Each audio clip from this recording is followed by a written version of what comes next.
Sunday night was Race for Wishes Night 2025 at Rideau Carleton Raceway, fundraising and racing for the Make-A-Wish Foundation of Canada. Those two battling up front. Here comes a three-wide move from CrossFit. Also starting up from last, Mask of Zorro. They're going to be battling down the stretch now. We have a new leader. It's Nevermind for Guy Gagnon. In hot pursuit, CrossFit and Marie-Claude Auger, followed by Mask of Zorro. Going to the wire, it's going to be a winning debut for Nevermind by a neck over CrossFit. Mask of Zorro third. 157 and 1. Out of Ashland CR, owned by Jamie Copley of Kenmore, Ontario. Bred by JJ Geddes and JB Geddes of Canterbury, New Zealand. Trained by Mandy Archer. Driven to victory by Guy Gagnon.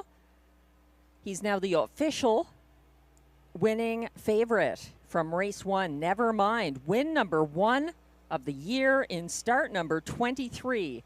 157 and 1. Congratulations.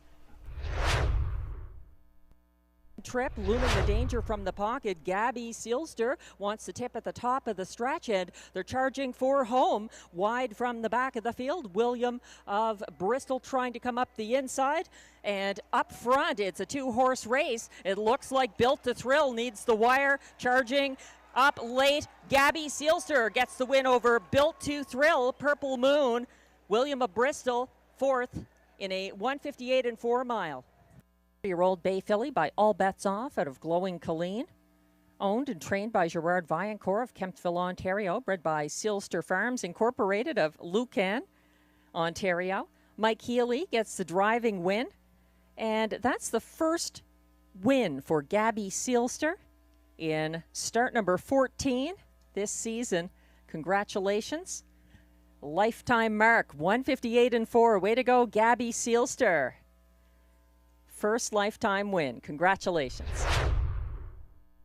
Followed by Giggity, Giggity, Giggity, second over and gaining. They went by 3/4 in 124 and 3. Dr. Joe looking to open up on the front end over Captain of Rock and Roll. Marie-Claude Auger asking, and Dr. Joe responding. Drawing away as the wire looms ahead. Dr. Joe is a winner for Marie-Claude Auger by a widening 3 lengths over Captain of Rock and Roll. Giggity, Giggity, Giggity, and Perpetual Rock holds on for fourth, 152 and 3.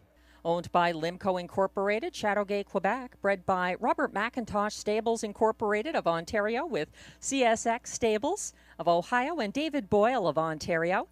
Trained by Vic Putty. That's the first win tonight by Marie-Claude Auger, and the third win of the season for Dr. Joe, 152 and 3, a fifth of a second away from equaling his seasonal best. Range from the pocket. The first overbid of Raising Sand seems to have been concluded up the inside late. Here comes the Beach Cowboy, but she's not going to eat into that lead. Sea Laird getting the win. Sea Laird over Beach Cowboy, up for show, no time at all, and finishing fourth, Raising Sand, 155. For supporting the Race for Wishes and Make-A-Wish Canada. Taylor Hittner, the Senior Development Officer from Make-A-Wish Canada, is accepting the check from Gordon McDonald in the winner's circle.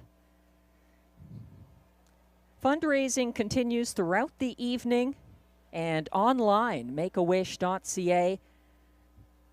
And if you're on track as part of the festivities tonight on Race for Wishes Night, if you can, please make a donation in support of Make-A-Wish Canada. There were over 3,700 children facing critical illness. 25 and 3, stacking up again for the stretch drive, trying to see this through on the front end, but on fumes. Muktuk Annie confronted by challengers on the inside. Little Casara, a big wide move. You wait, I'll go first. Chase to the wire. It's you wait, I'll go first, who gets there over a fast closing coastline. It looked like Muktuk Annie over Whiskey Friday for show, 155 and 4. The 5 favorite right before the start. Then 2, Whiskey Friday was fourth, and completing the high five At long odds, number 4, Little Casara, was 5th. 5, 8, 3, 2, 4, the unofficial top 4 order of finish in race 5. Please hold all tickets.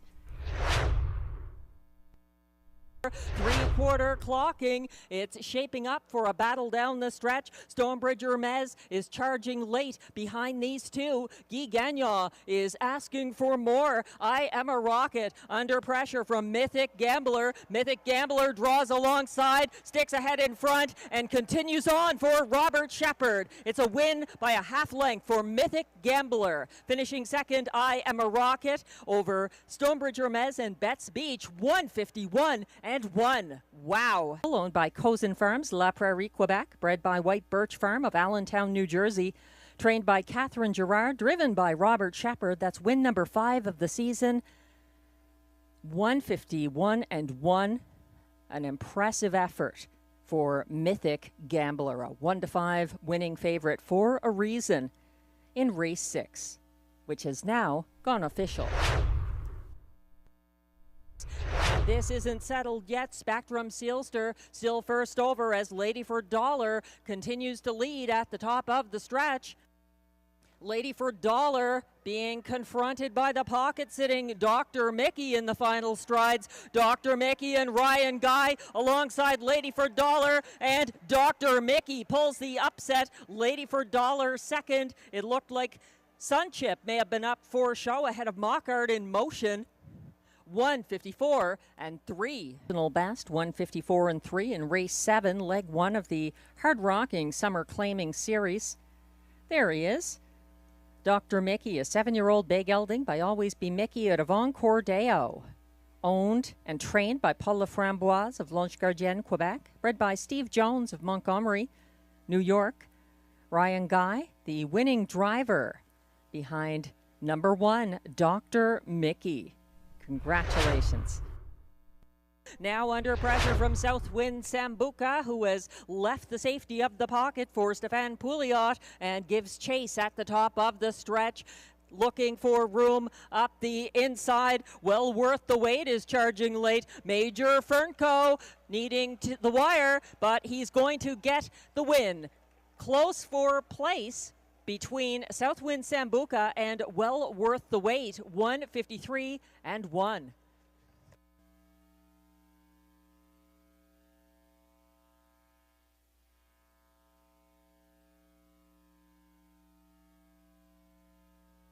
Now returning to the Rideau Carleton Winner's Circle.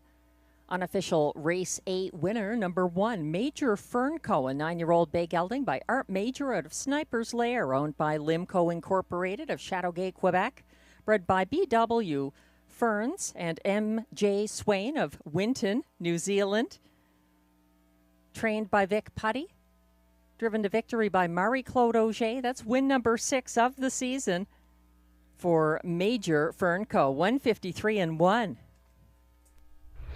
Now turning for home. It's going to be a thrilling stretch drive. Let's see if Arizona Jackson can hold off the closers. He's doing his best. Coming on late, Monty's Gone Marble, challenged on the outside by Springbridge Jim. It's between Arizona Jackson, but Monty's Gone Marble appears to get the win by a head over Arizona Jackson. Springbridge Jim up for show, 155 flat. Horse of trainer John McMillan in his driving colors, alongside winning owners Jeff and April Murphy of Iroquois, Ontario. Monty's Gone Marble, bred by Jeff Murphy. As mentioned, John McMillan, the trainer. Marie-Claude Auger with the hot hands tonight. 3 wins, best of anyone driving this evening. And that's also win number 3 of the year for Monty's Gone Marble, 155 flat. Congratulations, race 9 is now official. Last up the inside, thrilling times, gapping at the back of the field. Dillon's Bank, 124 and 1 2 3/4, and here they come down the stretch, still led by Day Delight, trying to get a 4th driving win of the card. Marie-Claude Auger is asking. Coming up the inside, that's Logan Behold for Robert Shepard with the upset victory. Second, Day Delight. Third, RJ's Super Freak. It might have been Shotgun Jerry. 4th, 152 and 4. Roll Bay Gelding by All Bets Off out of St. Lad's Peeper, owned by breeder Kimberly Eaton of Brockville, with Jamie Copley of Kenmore, Ontario, trained by Mandy Archer. Win number 4 of the season, 152-4. Congratulations to Logan Behold and his connections on the new lifetime best in race 10, 152-4. 3/4 in 124-4. PL Rinchenia has opened up on the front end and is trying to bottom out what remains of this field, chasing her to the wire. That's PL Rinchenia continuing on, battling for second. Always Your Way, going to hold off Gascoigne Sunday. And then it's back to CB Caper and Hella's Rocket, 154 flat. Rinchenia, a 4-year-old bay mare by Better's Delight out of PL Emily. Owned and trained by Jeff Taylor of Gloucester, Ontario. She was bred by Princely Acres of Uxbridge, Ontario.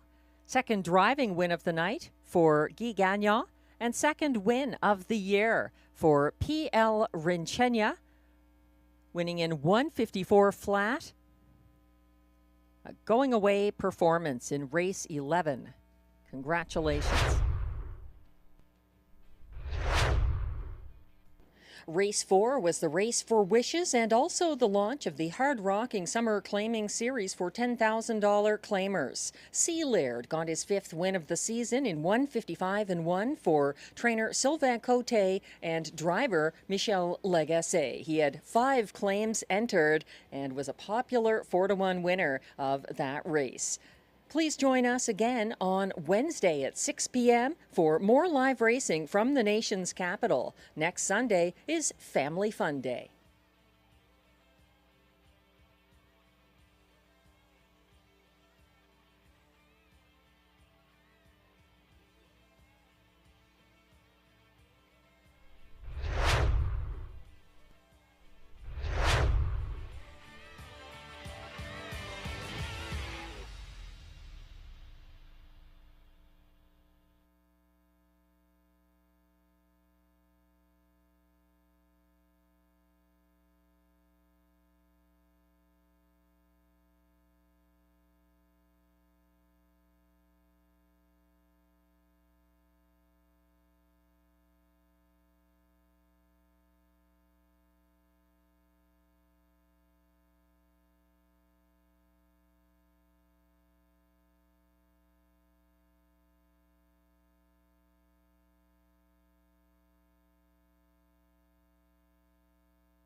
ladies and gentlemen. Welcome to Rideau Carleton this evening.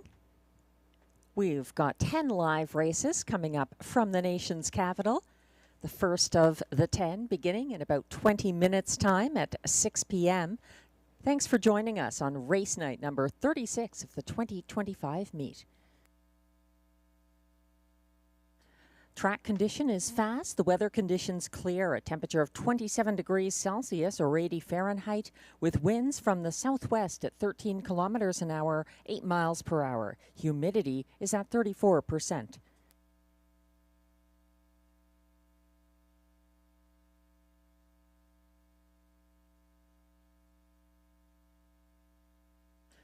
Not many changes to pass along this evening. In fact, none for races 1 through 3. A couple of changes in race 4. Number 5, Topville on a Verge.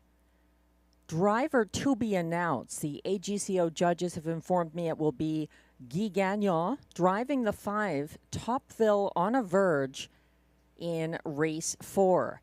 Also an equipment change on the 6 in race 4. That's Saskabush Steve going blind to blinkers. And that's it. No changes in races 5 through 10.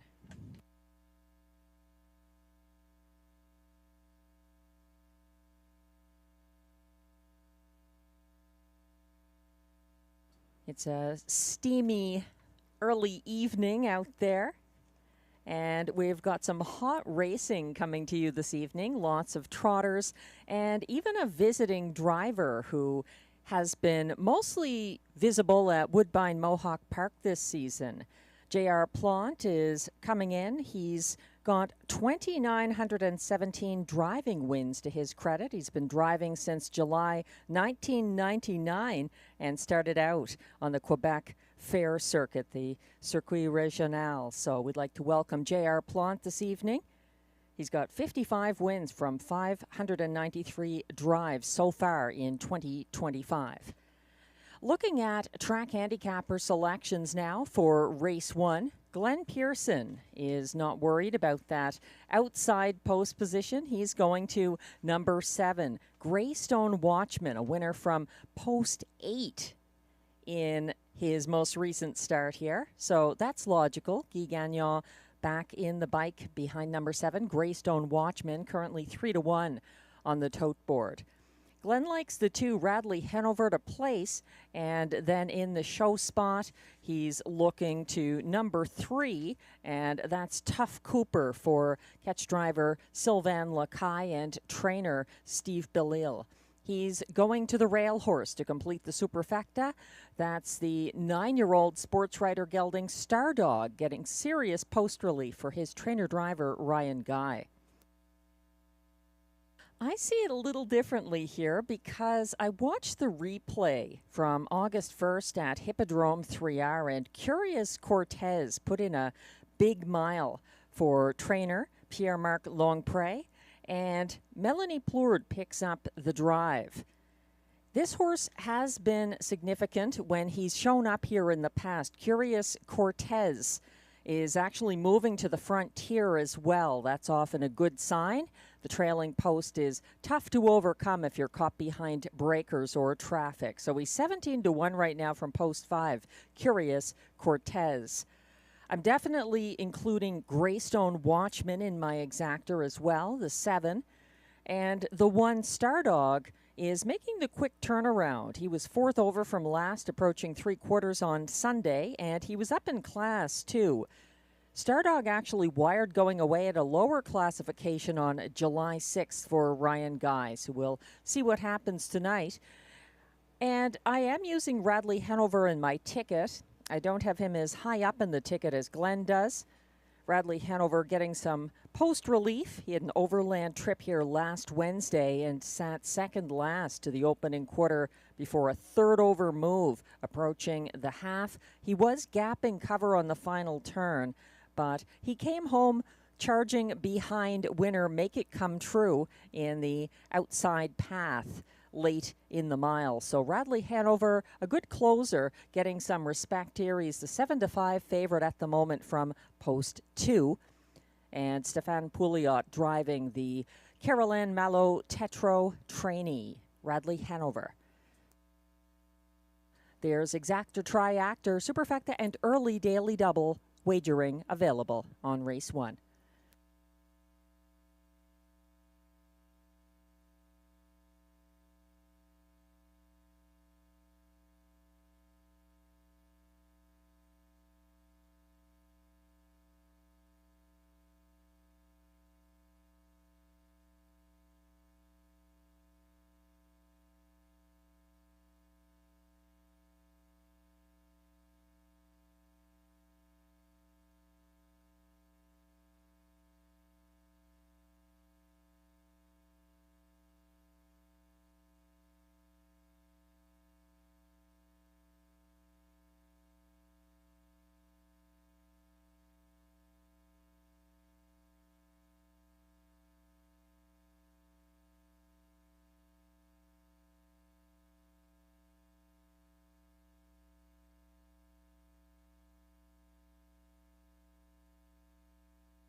We're about 13 minutes away from post time for race 1. We'd like to thank everyone who helped make the Race for Wishes 2025 a success on Sunday, raising funds for Make-A-Wish Foundation of Canada to help children with critically serious illnesses fulfill their wishes. It was a big night, good wagering night, and lots for the whole family and people showing their support for that important charity. We have more fun coming up for the whole family on Family Fun Day. That's going to be this coming Sunday, August 10th. And there's going to be a bouncy castle. There's going to be the Bill Galvin Racing Alliance bringing their VR harness racing goggles. You can see what it's like to drive a horse in a race without actually going out on the track. Face painting, some dachshund racing, and corgi racing. So lots and lots of interesting activities, again, for all ages. And doors for this open at 5 p.m. Free admission. Family Fun Day, Sunday, August 10th at Rideau Carleton.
We're about 10 minutes away from post time for race 1. Welcome if you're just joining us. Lots of fans just coming to the track now and finding their way to the picnic tables.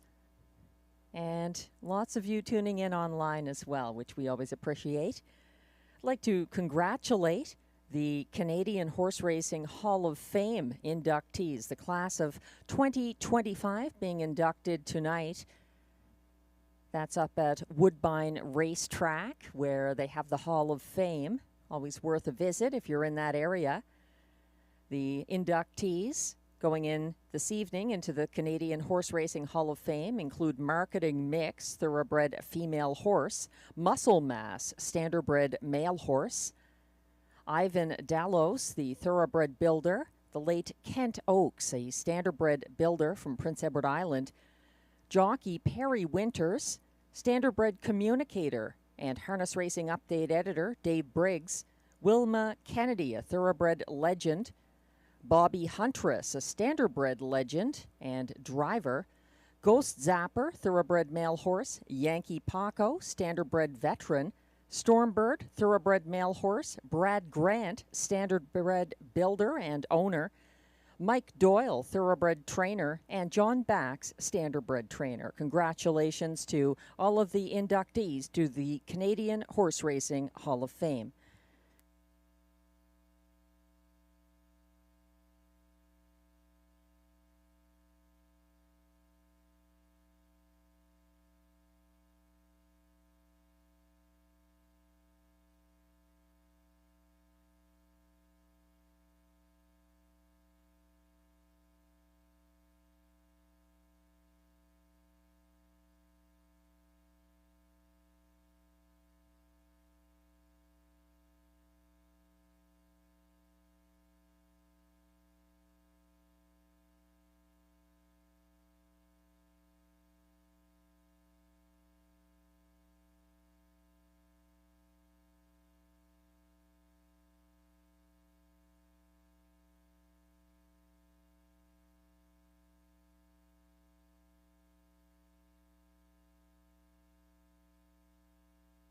Looks like we have another equipment change. This one on the 3 next of kin in race 3. A bridle change.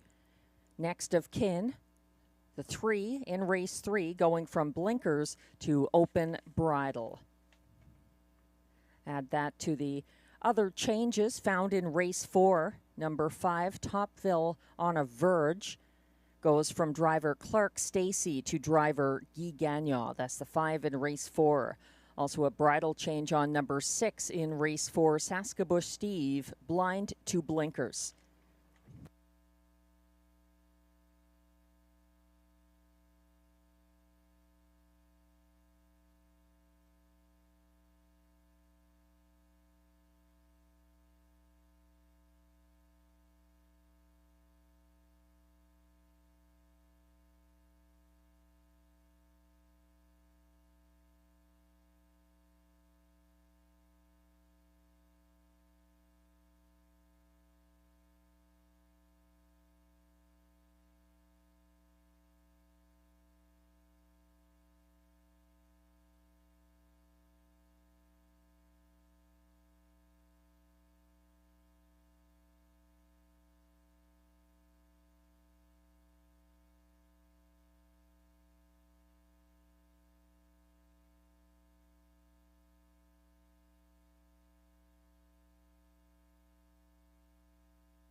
We're about 4 minutes away from post time for race 1. No changes in races 1 or 2.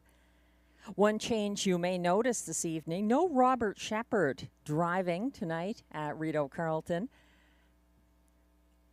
I believe he's likely in Prince Edward Island for Old Home Week and the Gold Cup and Saucer.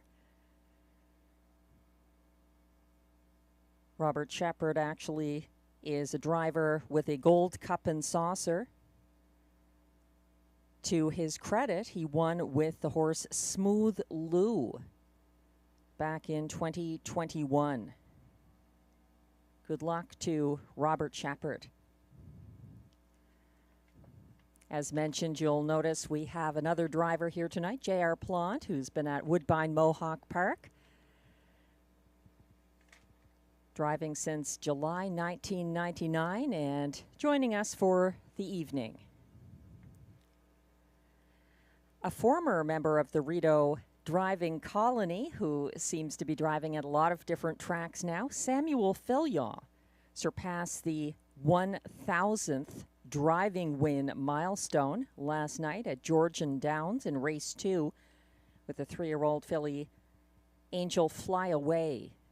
Congratulations to Samuel Filion, one of many drivers who gained experience and learned a lot racing here at Rideau Carleton.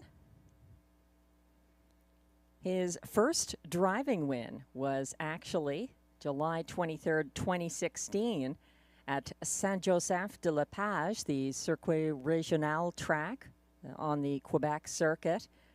Samuel Filion was driving the horse Dinger 2.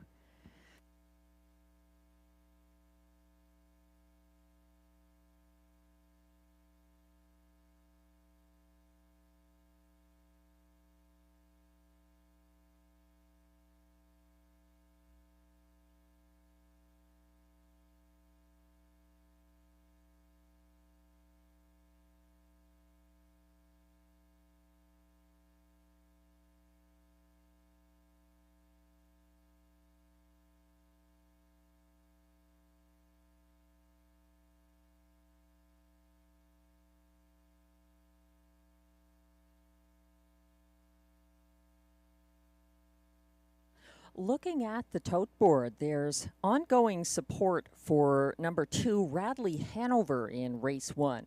He is getting post relief after last Wednesday's overland trip. He sat second last to the opening quarter, then stepped out third over on the second turn. Radley Hanover was gapping cover on the final turn, but charged down the stretch in the same outside path as the winner, Make It Come True. And he was gaining ground to the wire, which is usually something you want to see. So Radley Hanover 6-5 right now. Glenn Pearson's top selection 7-2 on number 7, Greystone Watchman, an off the pace Wednesday winner for driver Guy Gagnon. Greystone Watchman was able to do it in spite of having a very tough post, the outside post 8. Greystone Watchman even lowered his seasonal best mark to 155 flat that mile. It was his first Rideau start since July 1st of last year, when he was 6th at a higher level for previous connections.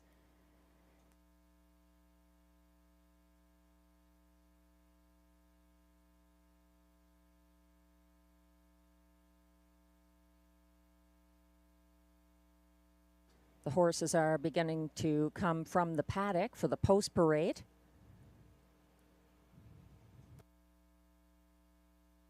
My top selection here is 12-1, going with the 5, Curious Cortez, moving to the frontier after back-to-back starts from the trailing post at Hippodrome 3R.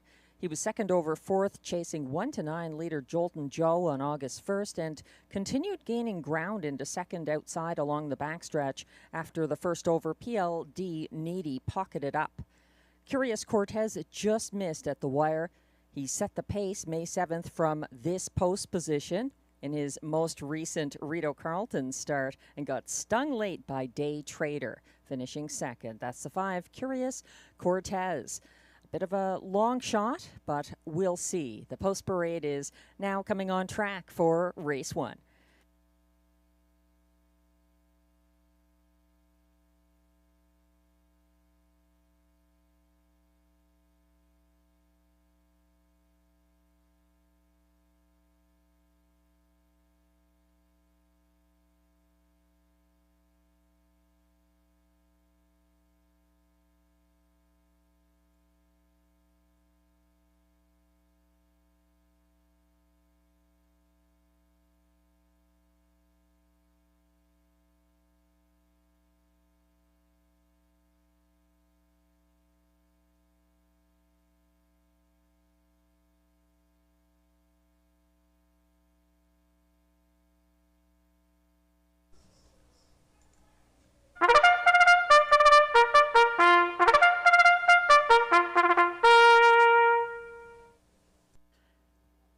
Race 1 Pacers are non-winners of $600 per start in their last 10 or in 2024-2025. They race for a purse of $7,000.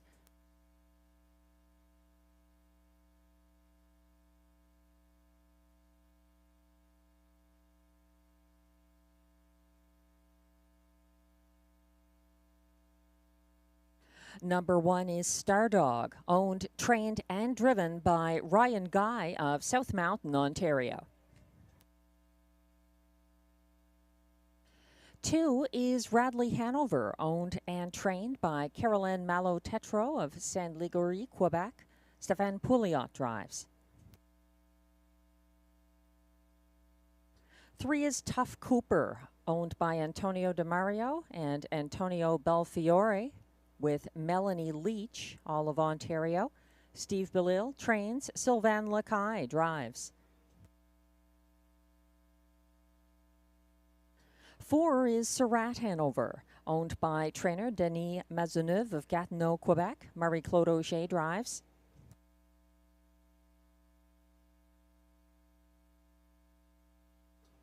5 is Curious Cortez, owned by trainer Pierre-Marc Longpré of Lourdes de Joliette, Quebec.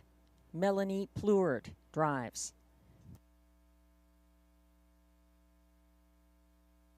The current 4-5 favorite is number 6, GA Speed Joey, owned by Alain Carrier of Saint-Henri de Lévis, Quebec. Trained by David Pilon. Pascal Berube drives. And completing this field from post 7, Greystone Watchman, owned by Nicolas Soucy of Sorel-Tracy, Quebec. Trained and driven by Guy Gagnon.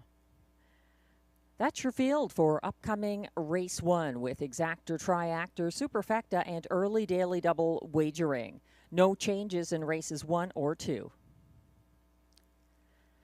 This is a very wide open race. A lot of fluctuations on the tote board. Early favorite, Radley Hanover, has drifted up to 16-1. And we're looking at the current favorite, who has dropped to 4-5 odds. That's number 6, GA Speed Joey, the 8-year-old better than Cheddar gelding. 2 wins this season in 13 starts. And he picks up the driving services of Pascal Berube on his latest return from Hippodrome 3R. GA Speed Joey is moving to the frontier. He finished 4th after starting from the trailing post on Sunday for Stéphane Pouliot. He wasn't able to catch Dan Speed, the winner of that race, but he's got a workable post position here. Number 6, GA Speed Joey.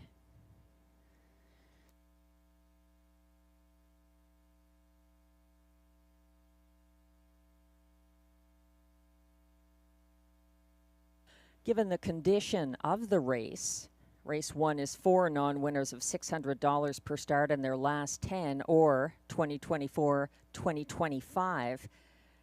You're not looking at a field that has a lot of recent wins. So you're trying to find a horse who's trending up based on recent performances and things that might be working to their advantage, like a better post position or a driver change. So this is a rather tough field to figure out. Nobody really lays over the field. Glenn Pearson's top selection, Greystone Watchman, was very good from a tougher post on July 30th, winning from off the pace for Guy Gagnon at 2-1. So he might be one to consider here. Slightly up in class, but slightly better post position.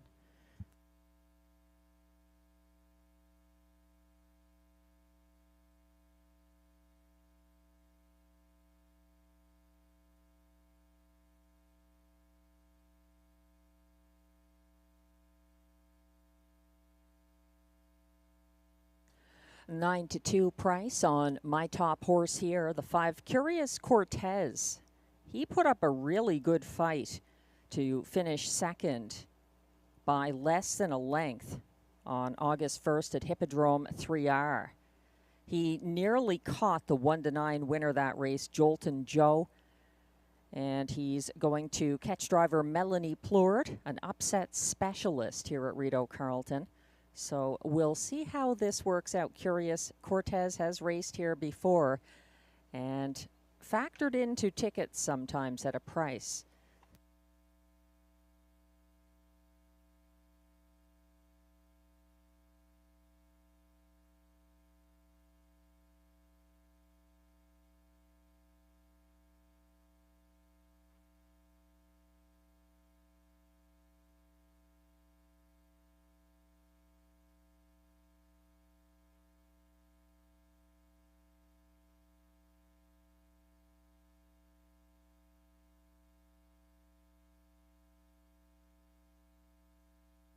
Would like to remind our young fans not to climb on the fence. Safer if you can just watch the race from behind the fence. Thank you.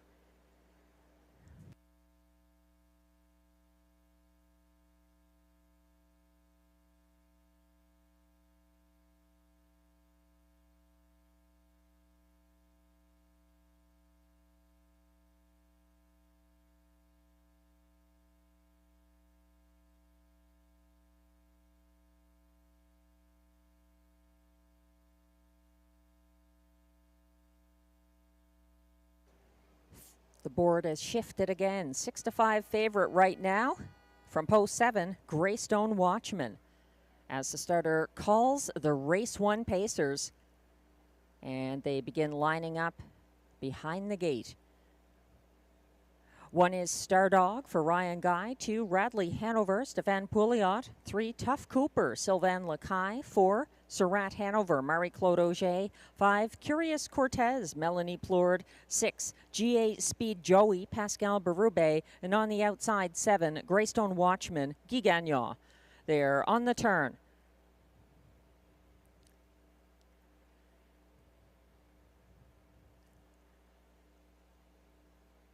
They're gradually finding their place behind the gate. Greystone Watchman, Star Dog, and Curious Cortez were lagging on the turn, and now they're all lined up for the start.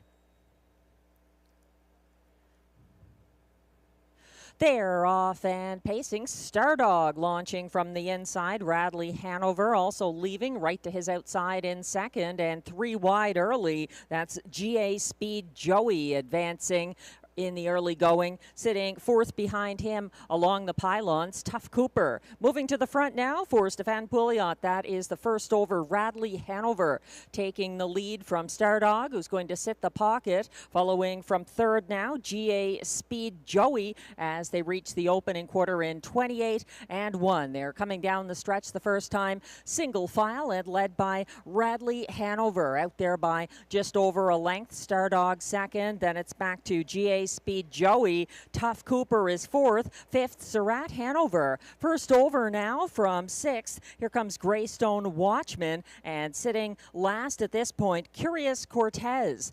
They're moving around the second turn and led to the half by Radley Hanover, getting there in 58 and 2, a 30 and 1 second quarter. Tightening up from the pocket, Star Dog gapping slightly in 3rd. That's GA Speed Joey advancing into 4th on the outside. The first over, Greystone Watchman to his inside 5th. That's Tough Cooper with nowhere to go. Coming second over now from last, that's Curious Cortez, and getting the shuffle to the back of the field, Surratt Hanover, nowhere to go. They went by 3/4, 1:26 and 3. Radley Hanover trying to bottom out the field. Here comes Star Dog having left the pocket, and a 3 wide move now from Greystone Watchman as the pacers turn for home. It's Radley Hanover under steady pressure on the outside from Star Dog. Tough Cooper is gaining ground up the inside. Radley Hanover fighting on. Here comes Greystone Watchman. Radley Hanover gets the win over Tough Cooper, Star Dog, and Greystone Watchman, 155 and 1.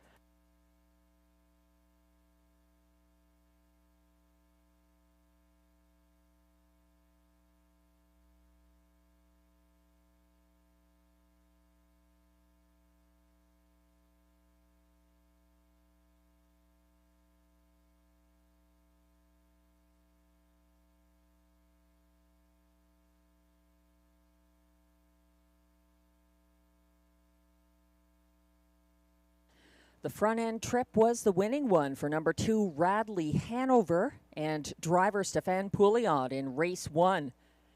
He was able to hold off Stardog when he left the pocket and Tough Cooper when he made a late move up the inside. It was all too late for the fast closing Greystone Watchman.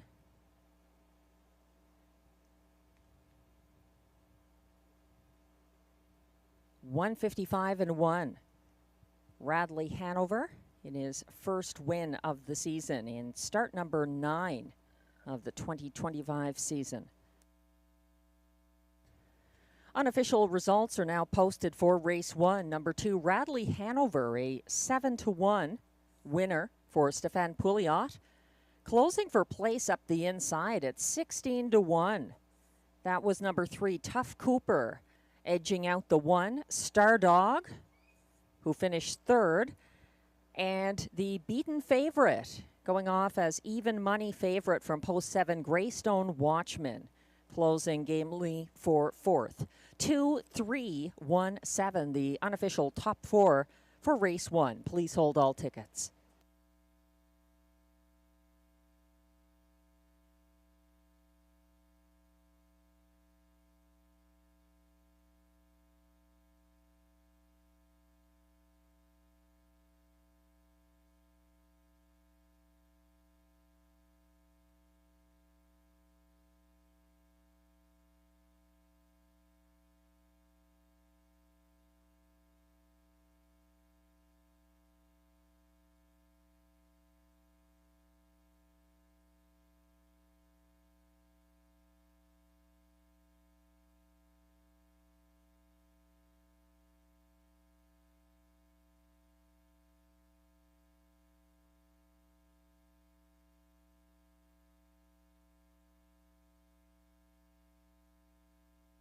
Here comes race 1 winner, Radley Hanover, in front of the grandstand.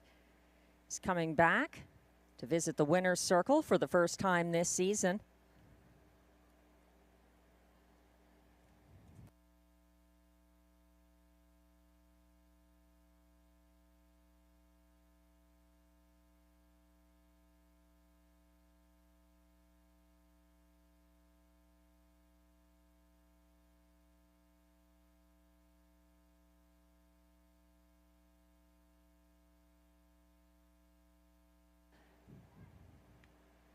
Now walking back to the winner's circle, Radley Hanover is a 9-year-old bay gelding by Art Major out of Romnesia, Hanover, owned and trained by Caroline Malo-Tetro of Saint-Légerie, Quebec.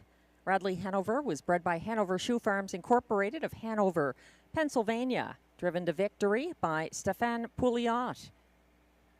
That's the first win this year for Radley Hanover, 155-1. A successful front-end trip. Congratulations.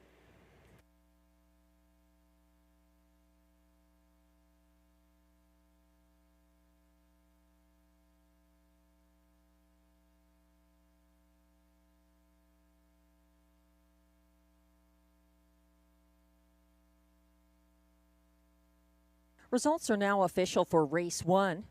Prices are up. Number 2, Radley Hanover, returns $17.50 to win. That $2 exactor 2-3 combination, $123.60. The $1 2-3-1 triactor pays $164.65. And the $1 superfecta 2-3-1-7, $802.70.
The race 1 rundown is now displayed. Number 1, Stardog, was third. 2, Radley Hanover got his first 2025 victory for driver Stefan Pouliot. 3, Tough Cooper made a late move up the inside for place. 4, Surratt Hanover ended up 6th. 5, Curious Cortez was 7th. 6, GA Speed Joey 5th. And 7, Greystone Watchman ran out of racetrack as a beaten even money favorite who finished 4th. From the top down, your program should read 3-1-2-6-7-5-4.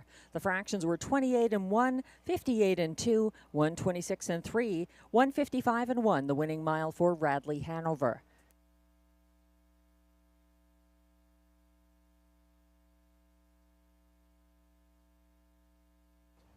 We're turning the page to race 2, our first on the trot this evening. And the first leg of the early pick 4. There's exactor, triactor, superfecta, and pick 4 wagering. Race 2. These trotters on the young and less experienced side. So I went 4 deep here. I think the best statistically is the 8 Chick Chalk Rose. This is a very tough post to overcome. This 3-year-old Royalty for Life filly certainly has a good record this season with 3 wins from 8 starts, and she took her lifetime mark here at Rideau Carleton for Marie-Claude Auger back on May 28th. That was from post 7. So we'll see how she can handle this tougher post. She does get class relief after a break, unfortunately, August 1st in a stakes final for Quebec breds at Hippodrome 3R. The other star in this field is the current even money favorite who has post 4, Flash Me Some Green. 4 wins from 13 starts and a record of 157 and 4 in his most recent win on the front end, July 30th at this track. Pascal Berube drives the Benoit Hébert trained gelding by Green Man Alishi. He's been excellent lately, a front-end loving kind of trotter, and 6-5 now on the tote board. The 1 Gold Dealer is a wheelin' and dealin' filly, another 3-year-old, and she has a couple of wins this season. She's a front-end loving type. Interestingly, her most recent win was for Pascal Berube, July 2nd. He's now driving Flash Me Some Green, but Gold Dealer, the Mike Armstrong trainee, picks up Guy Gagnon, which never hurts a horse's chances. She is 8-1 from the rail. The other one I'd watch here is the 6, Greenleaf, Melanie Plourde driving for Pierre-Marc Longpré. Greenleaf has 3 wins from 12 starts, and he ended up 3rd at Hippodrome 3R in the $10,000 Quebec sired stakes final at Hippodrome 3R on August 1st. So one to consider, Greenleaf. She's actually a filly, a 3-year-old Green Man Alishi filly, not a he. So I think it's among those 4 that we're going to see the winner in race 2. Race 3, I'm going to the 6 tie game for J.R. Plant and John McMillan. The 2, Vista Verde, Pascal Berube driving for Jeremy Marcotte. This is a first-time starter, a 2-year-old Green Shoe colt. And the 7, Magic Liam, making his first non-stakes start. He was a winner at Hippodrome 3R in his Quebec Stakes final on July 25th for trainer-driver Guy Gagnon. In race 4, I think the 2, Silken Sweet, looks really good for J.R. Plant and Francis Guillemette.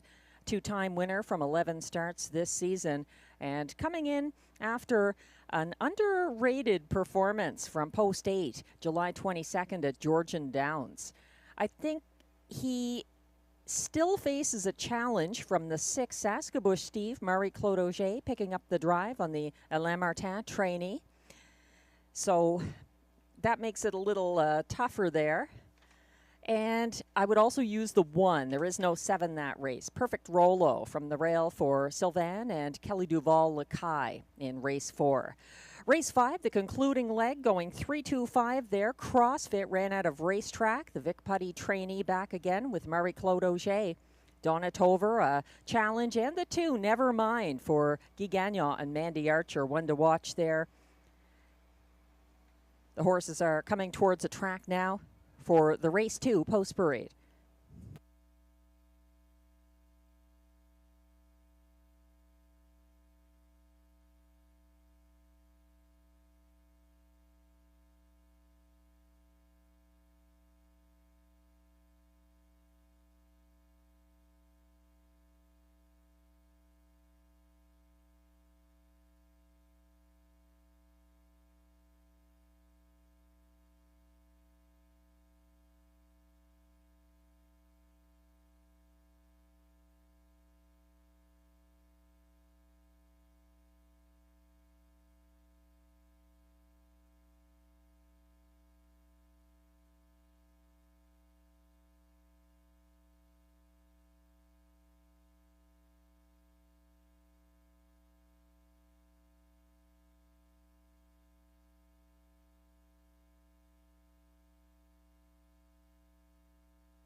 The AGCO judges have informed me that the 3 in race 2, I'm Just a Gigolo, is going to parade last for trainer-driver Jerome Lombard.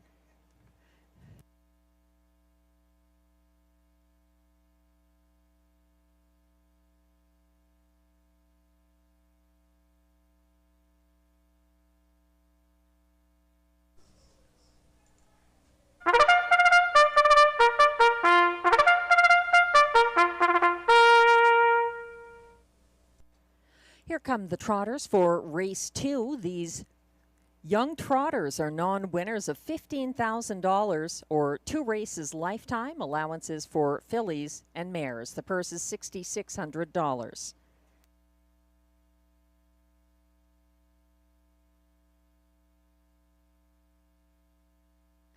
As mentioned, no changes, but the 3, I'm Just a Gigolo, will join the post parade after the others.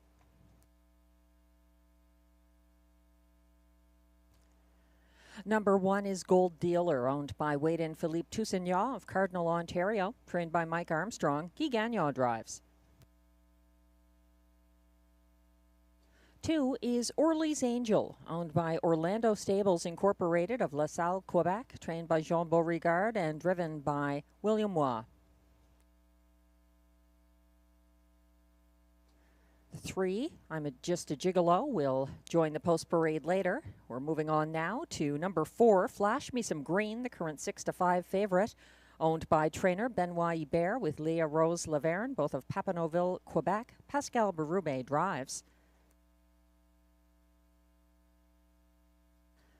On the run, number 5 is Stormont Friendly, owned by Eric Baker of Long Sault, Ontario, trained and driven by Ryan Guy.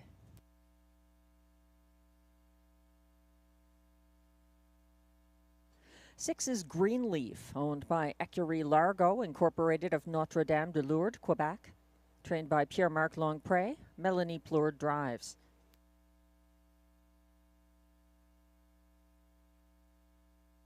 7 is Driverless, owned by Wayne Marshall of Elginburg, Ontario, trained and driven by Darcy Clancy.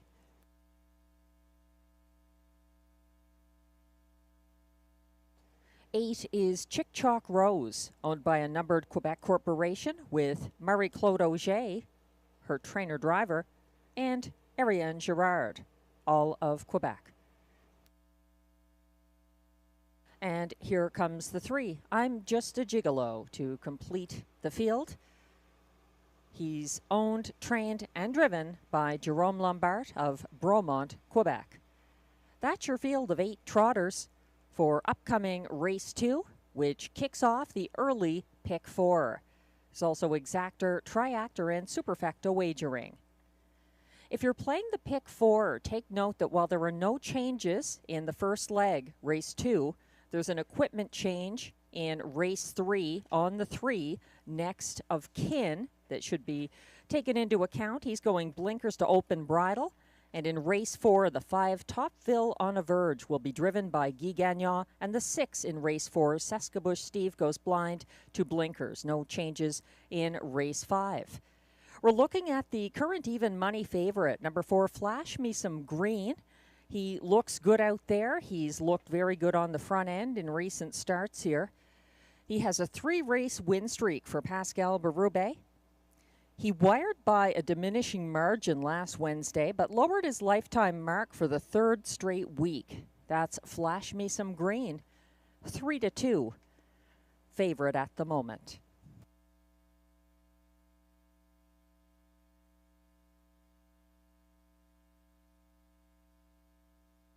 Some others getting attention on the tote board include a beaten favorite in her most recent start, number 8, Chick Chalk Rose.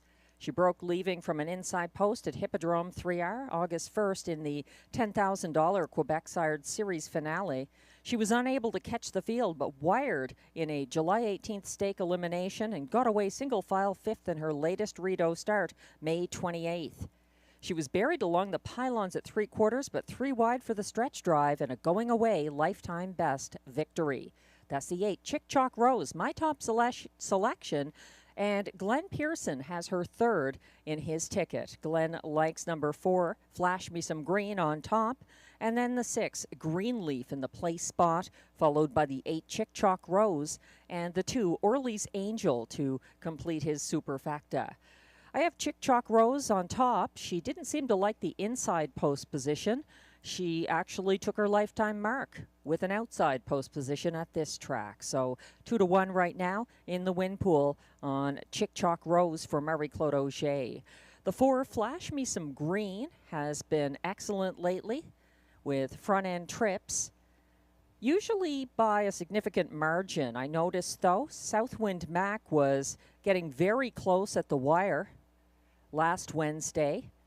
Flash Me Some Green still won by a half length in a new mark of 157.4, so he could be a little vulnerable late here.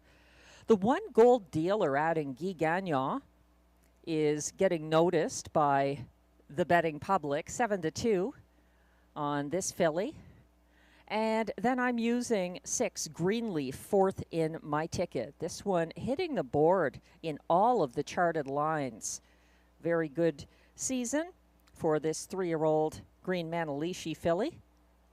She does get a driver change, I noticed. She was second for Melanie Plourde from the rail here, July 2nd. Melanie Plourde driving again tonight. But in stakes action at Hippodrome 3R, it's been Stéphane Brosseau driving Greenleaf.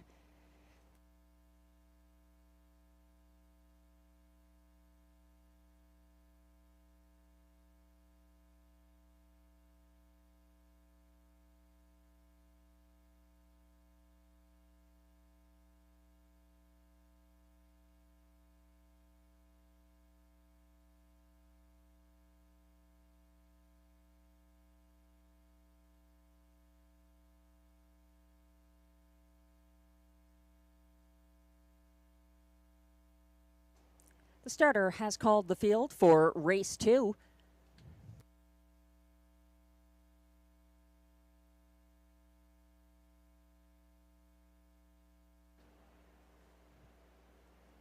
This is your last chance to get involved in the early pick 4 that begins here. The field is starting to line up. 1 is Gold Dealer for Guy Gagnon. 2, Orly's Angel, William Waugh. 3, I'm Just a Gigolo, Jerome Lombard. 4, Flash Me Some Green with his nose on the gate already for Pascal Berube. 5 is Stormont Friendly, Ryan Guy.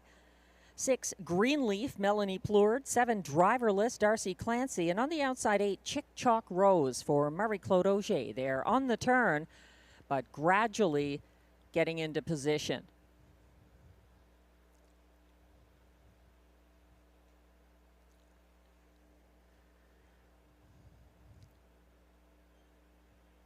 Starting gate is on the backstretch.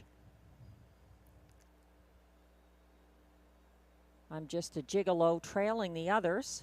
They're off and trotting, and no real early speed. Gold Dealer and Stormont Friendly both making gradual early moves, and between them, that's Flash Me Some Green. They're 3 high early. Berube is going to back down Flash Me Some Green to sit behind the advancing Stormont Friendly, grabbing the lead ahead of Gold Dealer on the first turn. Following now, it's Chick Chalk Rose moving first over into 4th as the field moves past the opening quarter. 28-3 the clocking, and the complexion has changed. Gold Dealer out to the front for Guy Gagnon, but hold the phone. Here's Chick Chalk Rose and Marie-Claude Auger blowing right on past and opening up over Gold Dealer. Sitting third, that's Stormont Friendly, and she's keeping ahead of Flash Me Some Green as the field circles around the turn now. And following that one, Orly's Angel first over from 6th at the moment. That's Greenleaf. They went by the half in 58-2, and they're still led by Chick Chalk Rose and Marie-Claude Auger, keeping a length ahead of Gold Dealer. Following from 3rd on the inside, Stormont Friendly, and on the outside in 4th, that is now Flash Me Some Green underway. Following his cover into 5th, 2nd over, Greenleaf, and to her inside, Orly's Angel getting the shuffle, third from last, second last, driverless, and trailing the field, it's I'm Just a Gigolo. 128 flat to 3/4. Chick Chalk Rose looking good on the front end, but she's going to have to sustain that lead all the way down the stretch. And Gold Dealer is not out of the picture yet. Also charging wide. There's late action coming from Flash Me Some Green, but it's Chick Chalk Rose getting the win. Looked like Stormont Friendly might have been up for place. 158 flat.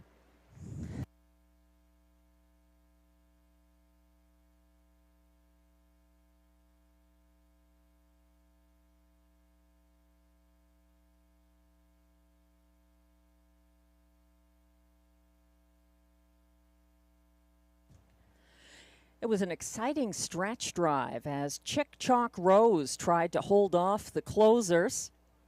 Gold Dealer wasn't able to get within range, but a late move from Stormont Friendly up the inside path certainly did. It was a battle there for show. Very tight. It looks like it's between Gold Dealer and Flash Me Some Green for show.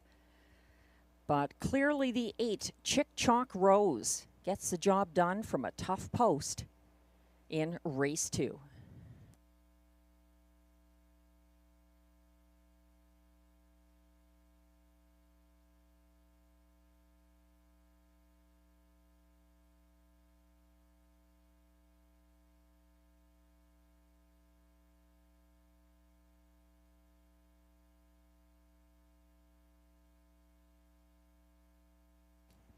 Unofficial results are now posted for race 2, going off final odds of 9-5 from post 8.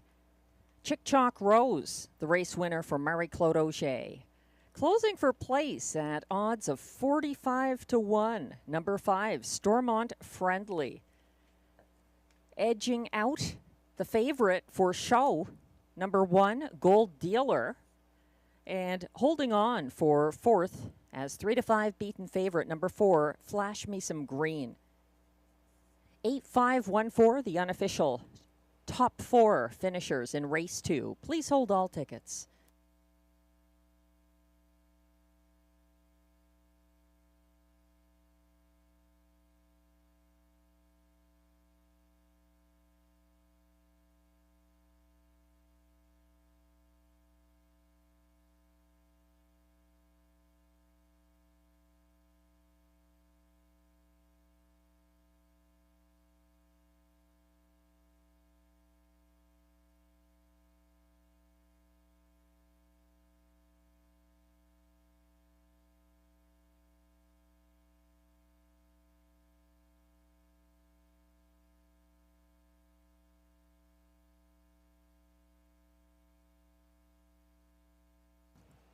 Now coming back to the Rideau Carleton Winner's Circle, unofficial race 2 winner, number 8, Chick Chalk Rose, a 3-year-old Bay filly by Royalty for Life out of Torches Angel, owned by a numbered Quebec corporation, along with owner, trainer, breeder, driver Marie-Claude Auger, and Ariane Girard also shares ownership.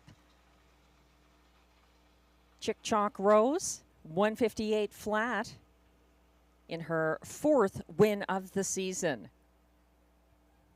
Congratulations.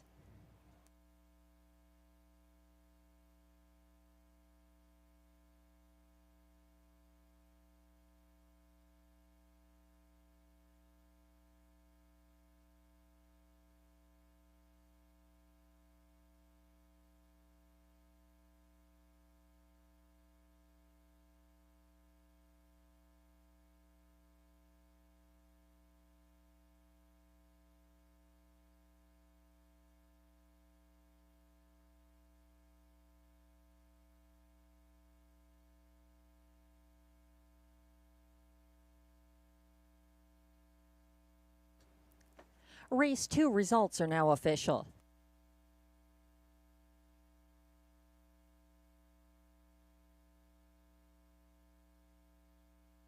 Prices are posted now for race 2.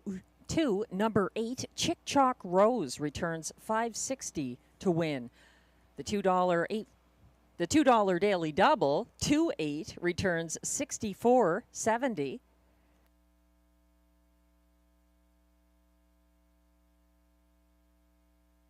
The $2 8-5 exactor, $211.40, $477.65 for the $1 try, and $1,130.55 if you had the $1 superfecta, 8514.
The race 2 rundown is now displayed. 1, Gold Dealer was 3rd. 2, Orly's Angel, 5th. 3, I'm Just a Gigolo, 8th. 3 to 5 favorite, number 4, Flash Me Some Green, was 4th. 5, Stormont Friendly stormed home at 45 to 1 for place. 6, Greenleaf was 7th. 7, Driverless, 6th. And 8, Chick Chalk Rose, the race winner for Marie-Claude Auger. From the top down, your program should read 358 427 61. The fractions 28 and 3, 58 and 2, 128 flat, 158 flat for the mile, Chick Chalk Rose.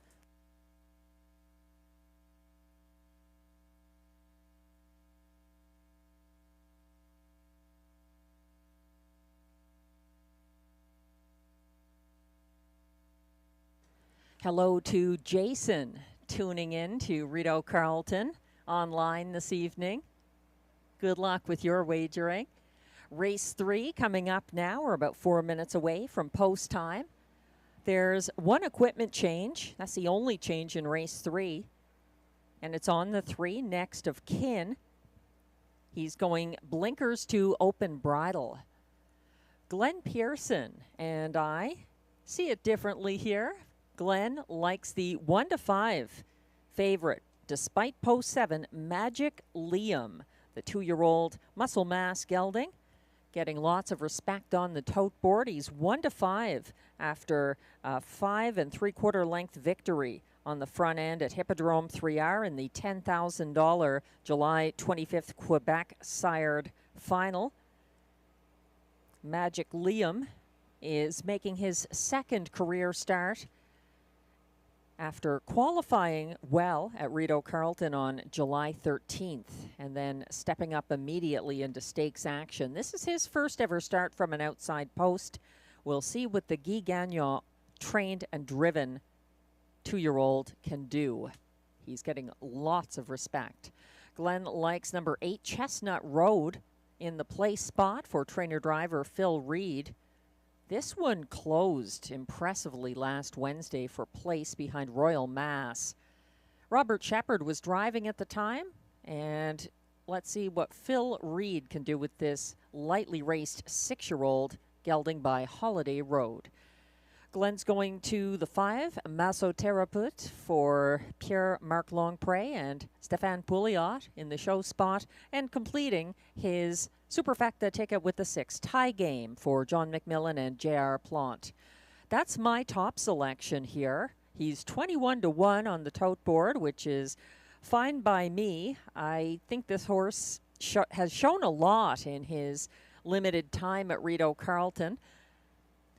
And the driver change, definitely interesting, going to a catch driver after having his trainer in the bike for his last 3 starts. I like the 2 Vista Verde, 14-1 from post 2. And I'm using him in the play spot, a 2-year-old colt by Green Shoe. After 4 qualifiers, he showed his ability on August 1st at Hippodrome 3R. In the most recent one, going away by 11 3/4 lengths. That was for driver Guy Gagnon. He's got Pascal Berube in the bike for the first time here for trainer Jeremy Marcotte. That's the 2 Vista Verde. I am using Chestnut Road in my ticket, 6-1 right now from post 8. It's a tough post, but Chick Chalk Rose just showed how to do it in race 2. And then I am using the 7 Magic Liam. 2-5 seems generous. I just can't take that price. It's actually too low, in my opinion, for a second start by a trotter. And he's moving to the outside for the first time. So I think it's a lot of confidence in Magic Liam to put him on top of the ticket. But Glenn is a confident bettor. So the 1-5 odds on number 7, Magic Liam, we'll find out soon enough if they're justified, as these trotters are now coming on track for the race 3 post parade.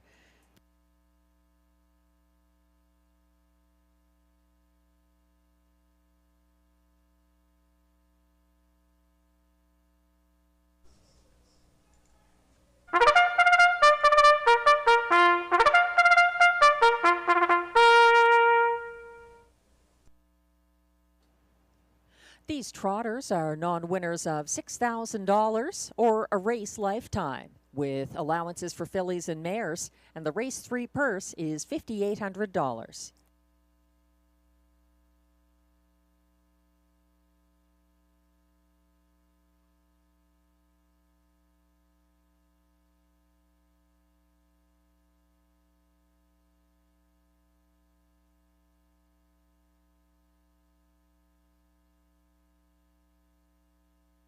Leading the post parade, number 1 is Angelic Sealster, owned by Investissement KFB, Sorel Tracy, Quebec, which shares ownership with trainer-driver Carl Duguay of Trois-Rivières.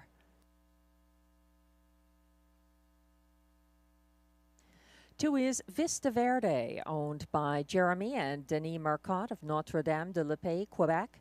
Jeremy Marcotte trains, Pascal Berube drives. This is the first career start for Vista Verde.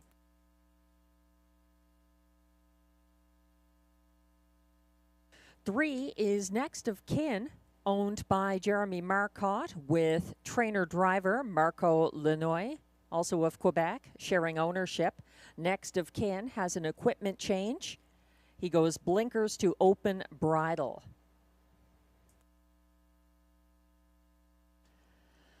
4 is Abbey Rose Men, owned by Écurie Guy Gagnon, Incorporated with a numbered Quebec corporation, and Chantal Gravel, all of Quebec. Trained by Guy Gagnon, Marie-Claude Auger drives.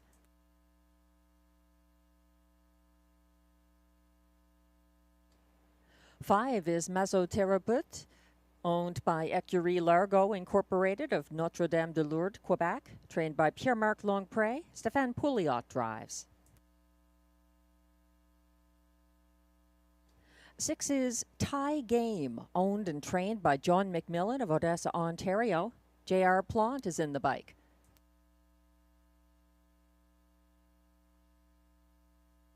7 is the 1-2 favorite, Magic Liam, making his second career start. He's owned by Écurie Guy Gagnon, incorporated with Stephanie and Frédéric Gagnon of Gatineau, Quebec. Trained and driven by Guy Gagnon.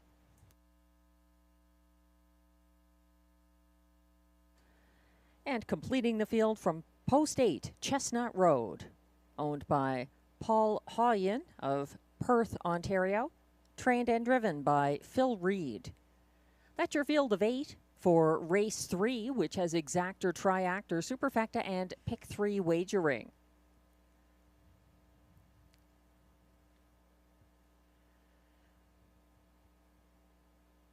We're getting a closer look at Magic Liam. Getting all the support here, 3-5 favorite. He wired by open lengths in his first career start, July 25th, in a stake at Hippodrome 3R.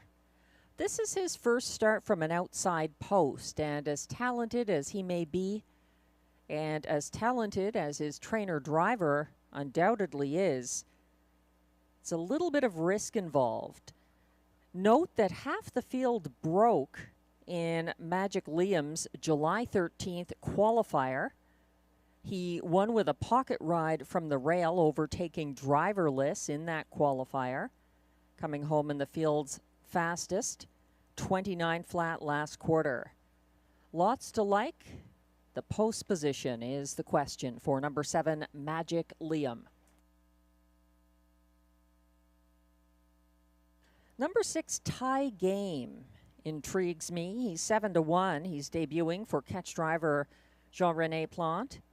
Tie Game was circled by the winner, PL Sriracha, at Kawartha Downs on Saturday and pocketed up, finishing second.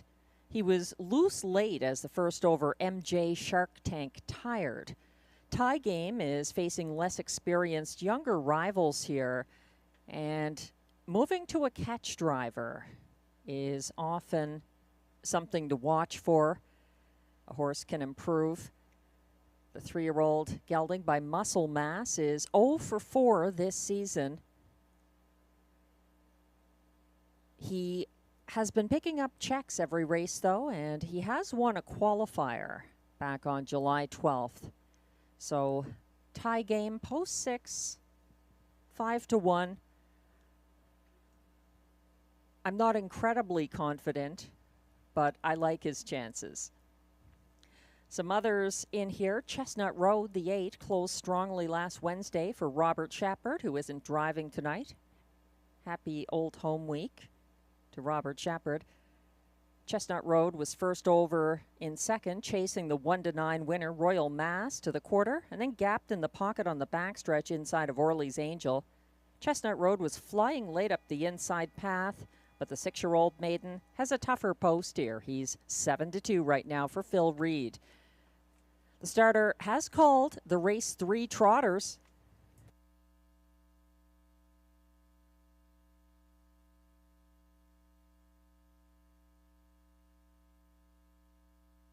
There's still time to wager as they assemble behind the starting gate.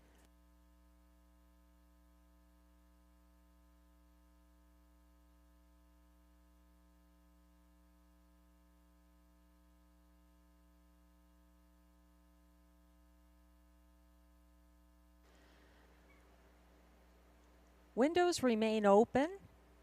Some kind of an issue here. A couple of horses ahead of the gate. These are inexperienced trotters, and it looks like some may need a little bit of guidance. There is a recall, and it is charged to number 2, Vista Verde, now being led back behind the gate.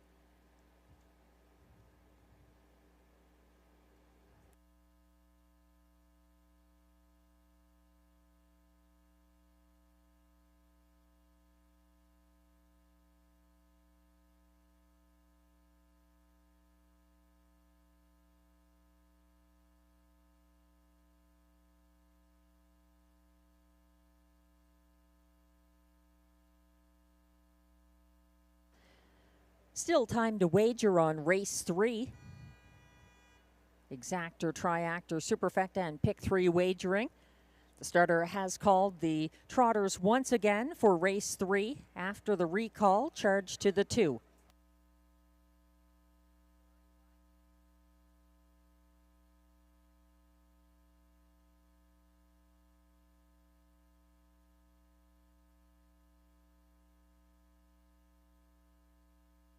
The AGCO judges informed me the line was caught around the bit on the 2 Vista Verde, causing the misbehavior and the recall. They're now lining up. One is Angelic Sealster, Carl Duguay, 2 Vista Verde, Pascal Berube, 3 Next of Kin, Marco Lanoy, 4 Abby Roseman, Marie-Claude Auger, 5 Mesoteraput, Stéphane Pouliot, 6 Tie Game, J.R. Plante, 7 Magic Liam, Guy Gagnon, and on the outside 8 Chestnut Road for Phil Reed. They're headed onto the backstretch. That is Chestnut Road off stride. He's gapping behind the others. Vista Verde also a little behind. It's a staggered start, but they're off and trotting in race 3. And at the back, that's Chestnut Road and Vista Verde, left behind in the early going. And taking charge early, Mesoteraput for Stéphane Pouliot. Getting circled right now by Tie Game and J.R. Plante circling to the front and opening up by 2. On the run from third, Next of Kin unfortunately has to be taken wide, and now headed past the opening quarter all alone in 28 and 2. That's leader Tie Game. He's out there by about 4 lengths, passing in front of the grandstand the first time. Mesoteraput sits second, 3 lengths ahead of Magic Liam, who's third. In fourth, also gapping, Abby Rose Men. Then in fifth, Angelic Sealster trying to close ground. Vista Verde behind that one in sixth. Then it's Chestnut Road seventh, and back and trotting, but eighth, Next of Kin. They're very well spaced out around the second turn, reaching the halfway station in 59 and 2. A very leisurely second panel there for leader Tie Game, keeping things going on the backstretch by a diminishing margin. Catching up, that's a Mesoteraput, now closer in second, and also stepping out first over from third, Magic Liam getting his orders from Guy Gagnon, gapping fourth, Abby Roseman as they reach 3/4 in 1:29 and 2. It's Tie Game trying to hold off a charging Magic Liam on the outside. Mesoteraput has dropped back to sit third along the pylons. They're charging for home, and it's Magic Liam on the outside, moving on to the front and looking to defend his undefeated status. Magic Liam coming through for Guy Gagnon, up for place, Abby Rose Men, and then it's back to Tie Game and Angelic Sealster, fourth, 1:58 and 3.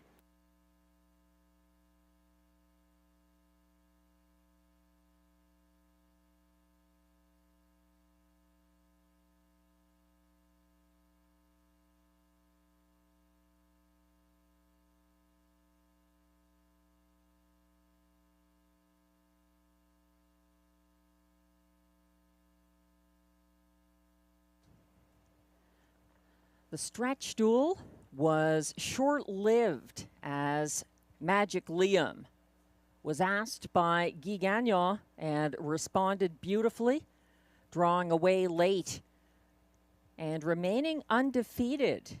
He's 2 for 2 now with a winning qualifier as well. And it looks like a new lifetime mark now of 1:58 and 3 for Magic Liam, proving that he had the magic to overcome a much tougher post position in race 3.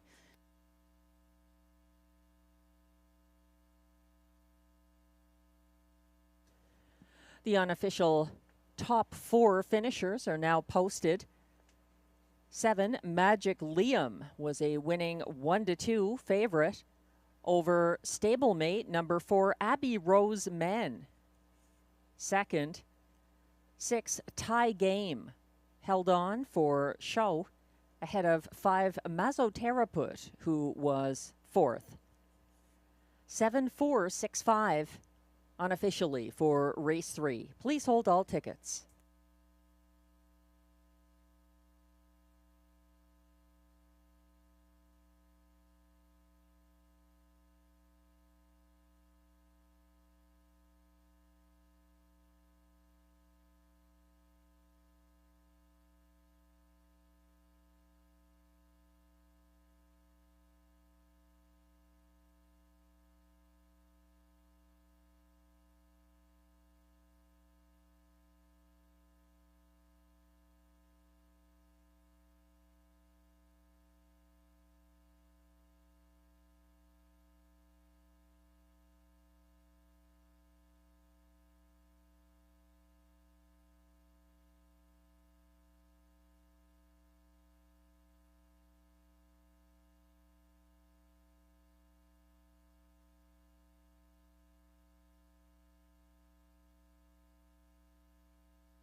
Now coming back to the Rideau Carleton winner's circle, the undefeated winner of race 3, number 7, Magic Liam. The 2-year-old bay gelding by Muscle Mass out of American Gal K, owned by Écurie Guy Gagnon, incorporated with Stephanie and Frédéric Gagnon of Gatineau, Quebec. Bred by Denis Marcotte of Quebec, trained and driven by Guy Gagnon. It's a new lifetime mark of 158 and 3 for Magic Liam, who stays perfect in his second career start.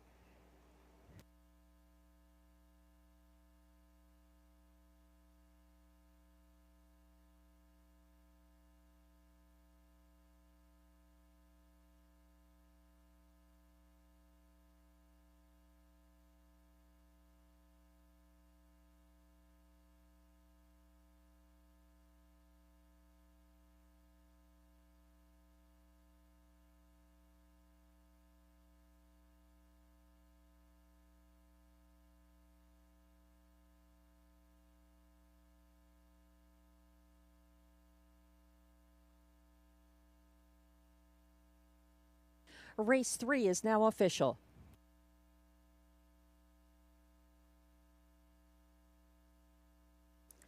Prices are posted for race 3, where number 7, Magic Liam, returns $3.10 to win. The $2 exactor 7-4 combination pays $16. It's $24.90 for the $1 7-4-6 triactor, and the $1 superfecta 7-4-6-5 returns $96.05.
The race 3 rundown is now displayed.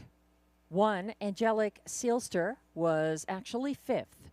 2, Vista Verde, 6th. 3, Next of Kin, broke on the first turn and finished 8th. 4, Abbey Rose Men was 2nd. 5, Mazoterapeut was 4th. 6, Tie Game ended up 3rd. 1-2 favorite, number 7, Magic Liam, came through as a winning 1-2 favorite for trainer-driver Guy Gagnon. And 8, Chestnut Road was 7th after breaking early on. From the top down, your program should read 5, 6, 8, 2, 4, 3, 1, 7. The fractions, 28 and 2, 59 and 2, 129 and 2, 158 and 3 for the mile. Magic Liam, a new lifetime best.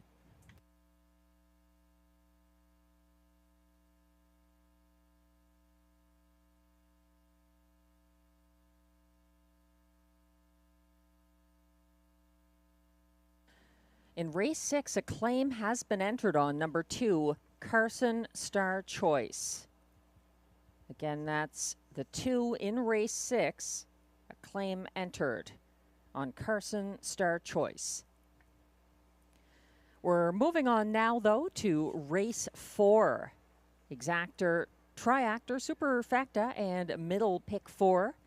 And there are a couple of changes in this race. One of them is a driver change on a horse who may not be 25-1 when people realize it's Guy Gagnon driving the 5, Topville on a Verge. Not Clark Stacey, it is Guy Gagnon. Also the 6, the current 1-2 favorite, Saskabush Steve, is going blind to blinkers. Glenn Pearson likes the 6, Saskabush Steve, on top of his ticket here for driver Marie-Claude Auger. And he likes the 1, Perfect Rolo, in the place spot for Sylvan and Kelly Duval-Lacaille. Glenn's show horse is the 4, Lucky Leonard, for Caroline Malo-Tetro and Pascal Berube. And then he completes his superfecta with the 2, Silken Sweet, for trainer Francis Guillemette and driver J.R. Plante. I have it similar but not the same. I like the 2, Silken Sweet, quite a lot. The 4-year-old gelded son of Betting Line getting huge post relief here after having the 8-hole on July 22nd at Georgian Downs. I like the 6, Saskabush Steve, as well, using him second, although I might box this ticket as an exactor. The 1, Perfect Rolo, encountered interference in his most recent qualifier, but still overcame that to finish 3rd at Hippodrome 3R on July 13th. And he was 5th in his most recent start last Wednesday here at Rideau Carleton. I'm using him 3rd ahead of the 5, Topville on a Verge, Guy Gagnon, catch driving, and 17-1 right now. So I wouldn't sleep on that driver change on the 5. This horse 0 for 7 this season and coming in from Hoosier Park.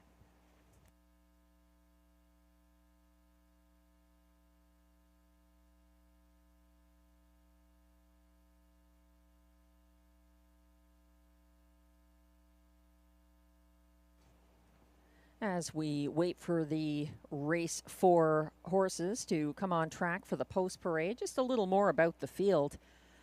That 2, Silken Sweet, is 4-1 right now, but getting, as I said, significant post relief. He's also moving from claiming into conditioned company. Silken Sweet was gapping 6th along the pylons at the half at Georgian Downs, July 22nd. He got covered up and shuffled to second last by 3/4, but gained ground up the inside path late. He returns to the post position of his going away July 18th win at Hippodrome 3R. In the program, I have it incorrectly listed as his debut for Guy Gagnon. In fact, in the final version of the program, it was J.R. Plante with a catch drive on the 2, Silken Sweet. He's 9-2 right now.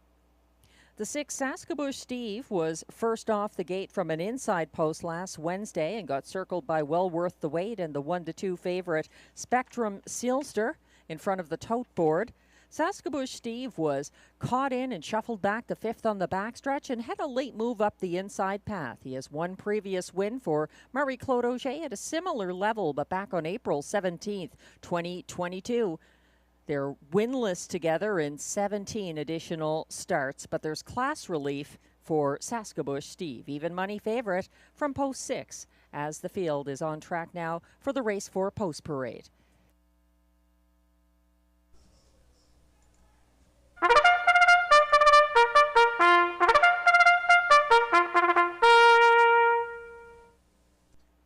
The Today's Pacers are non-winners of $450 per start in their last 10 starts, and the race for Pacers compete for a purse of $6,200.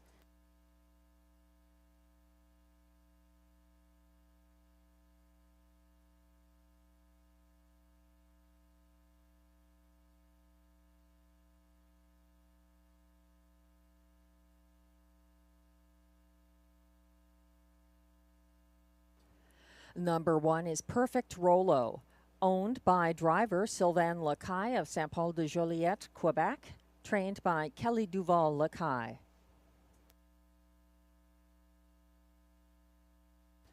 Two is Silken Sweet, owned by trainer Francis Guillemette of Guelph, Ontario. J.R. Plante drives.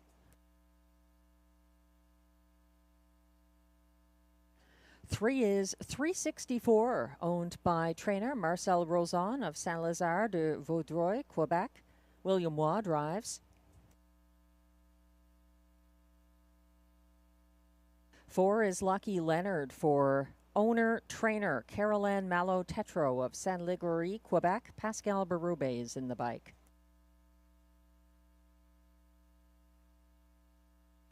5 is Topville on a Verge, owned by Gate Expectations Racing of Gatineau, Quebec, trained by Shay Kelly. And note the driver change from Clark Stacey to catch driver Guy Gagnon.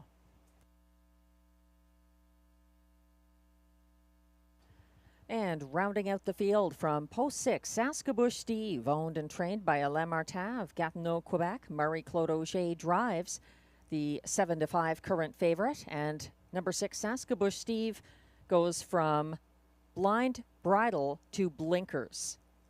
That's your field of 6 for race 4. Exactor, Triactor, Superfecta, and middle pick 4 on the wagering menu.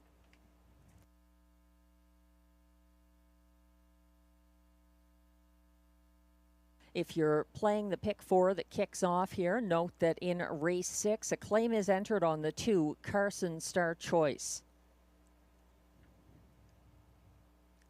The other changes in the sequence apply in this race. The driver change on the 5, Topville on a Verge with Guy Gagnon, and that bridle change on the 6, Saskabouche Steve.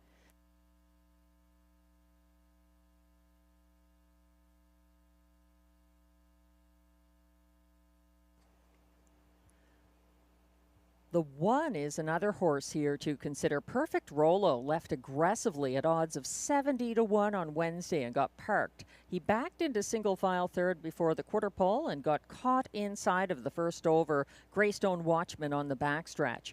Perfect Rollo stepped out second over from fourth at 3/4 and was overtaken by closers in the stretch. Perfect Rollo 8-1 right now from the rail. And the 5, 7-1, despite the driver change to Guy Gagnon. You might want to take a second look at the 5, Topville on a Verge, making his first Rideau Carleton start. A drawback is that Topville on a Verge has not raced since July 2nd, when he started up second over from second last at the half at Hoosier Park. Topville on a Verge was 3 wide for the stretch drive there, but lost ground late. Their stretch is a lot longer than ours, so it will be interesting to see how he handles the 5/8 mile track here at Rideau Carleton. Topville on a Verge had his most recent off-the-pace win at Hoosier Park last September 11th.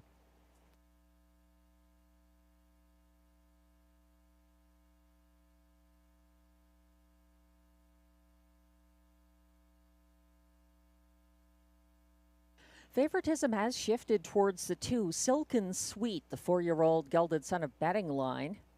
2 wins in 11 starts so far this season. It was a very good win from the same post position 2 on July 18th at Hippodrome 3R for driver Stéphane Brasseau. A going away win for Silken Sweet. And then at Georgian Downs on July 22nd, he had to overcome post 8, which he did, gaining a lot of ground late to finish 4th. They'll be lining up shortly. Last chance to play the middle pick 4 tonight at Rideau Carleton.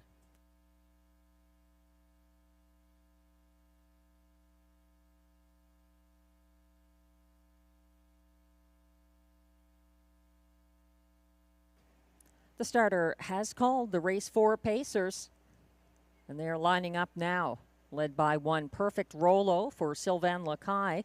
2 is Silken Sweet, J.R. Plante. 3, 364, William Waugh, the last to line up. 4 is Lucky Leonard for Pascal Berube. 5, the newcomer to Rideau Carleton, Topville on a Verge for catch driver Guy Gagnon. And on the outside, 6 Saskabush Steve for Marie-Claude Auger. They're on the turn and headed into the backstretch.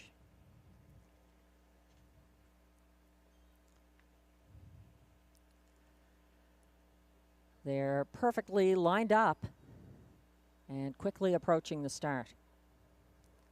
They're off and pacing and striding out early. Perfect Rolo from the rail and charging after him early. That's Lucky Leonard being asked by Pascal Berube, and now leading by a half length as he clears Perfect Rolo to make front on the opening turn.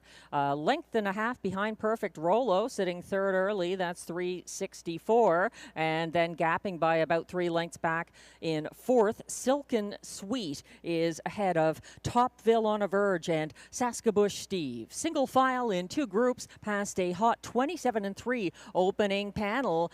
The leader is Lucky Leonard keeping out front for Pascal Berube. All over the helmet in second, though. Perfect Rolo loaded with pace from third, 364. And tightening up now in fourth, that's Silken Sweet. Starting up first over from last, Saskabush Steve trying to get something going as they headed past the half in 57-3, a 30-second even second quarter. Cut by Lucky Leonard on the front end, keeping ahead of Perfect Rolo. A perfect pocket trip in third, 364. Here's a first over move now underway for Silken Sweet and J.R. Plante on the backstretch. Following that cover from second last, second over, Saskabush Steve, and getting the shovel to the rear of the field. Shuffle, that is, Topville on a Verge, 126-3 at 3/4, and up front, Lucky Leonard trying to draw away. Perfect Rolo has stepped out from the pocket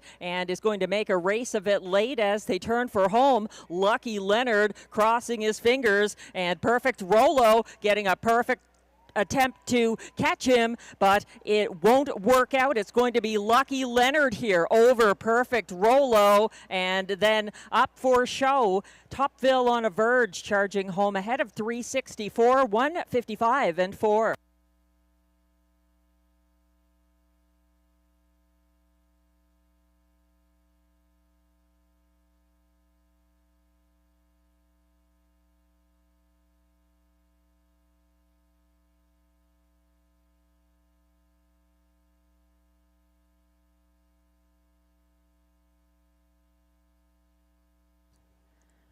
Perfect Rolo had every chance, but Lucky Leonard gets his second win of the year in 155-4.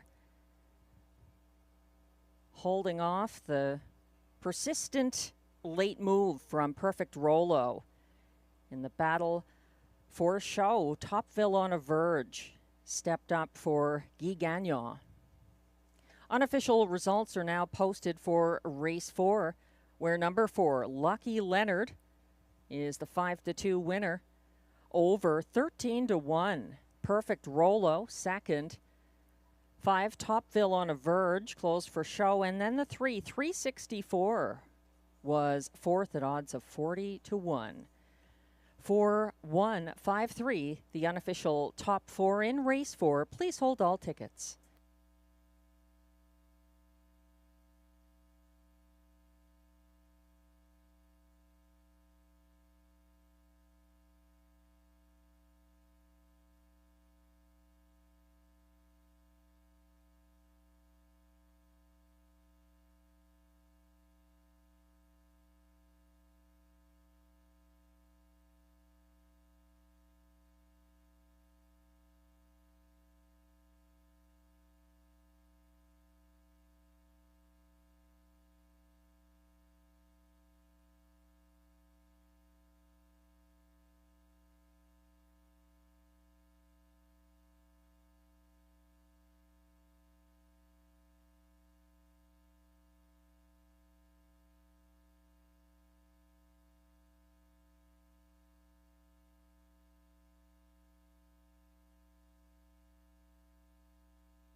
Now coming back to the Rideau Carleton Winner's Circle.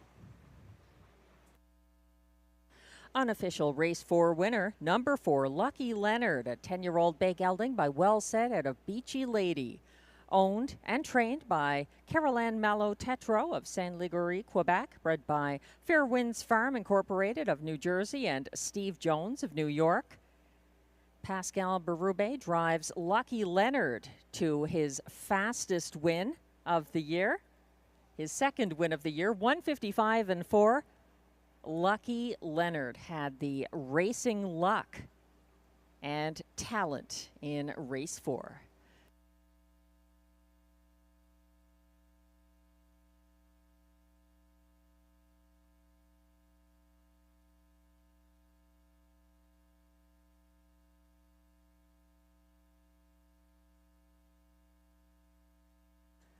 Race 4 results are now official.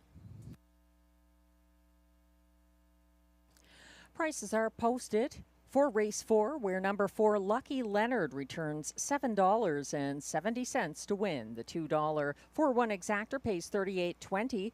It's $117.85 for the $1 triactor, 4-1-5 combination, and the $1 superfecta 4-1-5-3 ticket pays a generous $1,180.35.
The race 4 rundown is now shown. 1, Perfect Rolo was second. 2, Silken Sweet ended up 6th. 3, 364 was 4th. 4, Lucky Leonard, the race winner for Pascal Berube.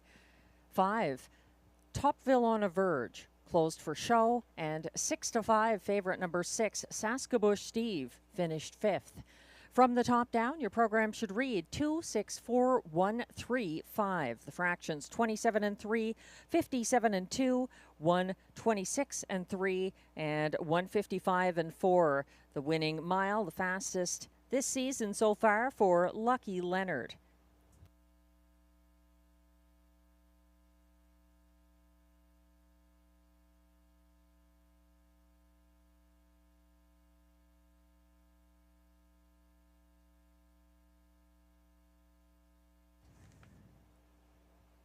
Race 5 is coming up next. Exactor, Triactor, Superfecta, and Pick 3 wagering. And we're back on the trot. No changes in race 5. Glenn Pearson going to number 2, Never Mind, the 12-year-old muscle mass gelding who broke his 0 for 22 record this season in his Rideau debut on Sunday for Mandy Archer and Guy Gagnon. The 12-year-old trotter is back again and up in class slightly, but with the winning post again. Post 2 for Never Mind, and he is 5-1 right now. I'm using him second. The betting public and I agree on 2-5 current favorite number 3 CrossFit, who ran out of racetrack. Hunting home Never Mind on Sunday. CrossFit moving to an inside post. He missed by just a half length for Marie-Claude Auger and trainer Vic Putty on August 3rd. And he's a 5-time winner this season. CrossFit, the 9-year-old Donato Hanover gelding, having a very good year. And he's 1-2 favorite right now from post 3. Glenn likes the 1 Donatover second for John McMillan and J.R. Plant. This one a front-end winner by a diminishing margin in his Sunday qualifier. That was with Guy Gagnon in the bike. Donatover held off the Magic of Life, who was gaining ground late. He's also in this field. The Magic of Life has post 4 for trainer-driver Dan Dulude. Glenn likes CrossFit, the current favorite in the show spot. And then he's going to the 5 Southwind Mac for Jeremy Marcotte and Pascal Berube. 2 wins this season so far for Southwind Mac. He's stepping up in class slightly here. I like him 3rd in my ticket, and then I'm going to the 1 Donatover.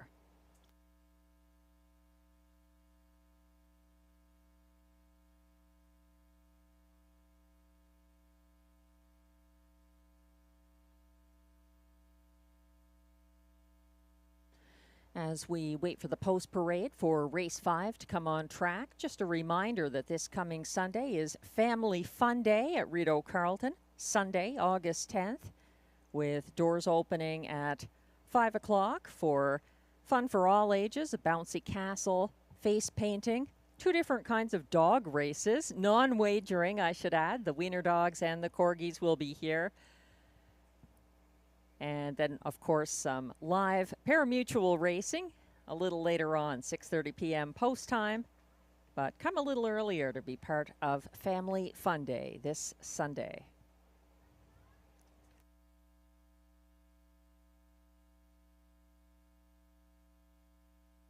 Also, good news for fans of Mr. Lucky's like Glenn Pearson and also Sam. It's going to be open on race nights. Starting on August 13th, Mr. Lucky's upstairs in the grandstand with really good food and excellent views of the live racing.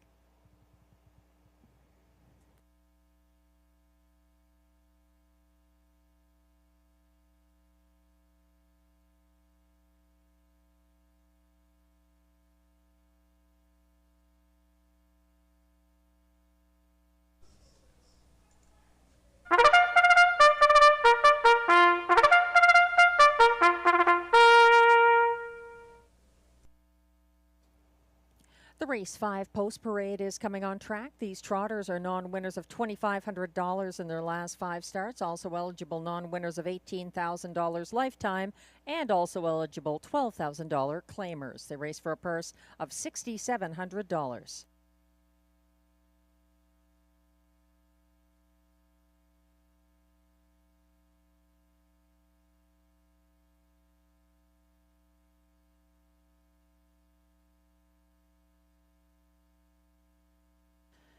One is Donatover, owned and trained by John McMillan of Odessa, Ontario. J.R. Plant drives.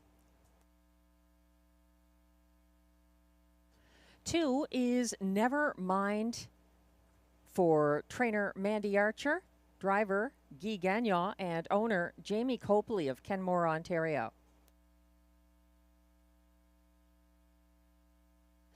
3 is the 4 to 5 current favorite CrossFit, owned by Gordon McDonald of Ontario with Christopher Boland of Newfoundland. Vic Putty trains and Marie-Claude Auger drives.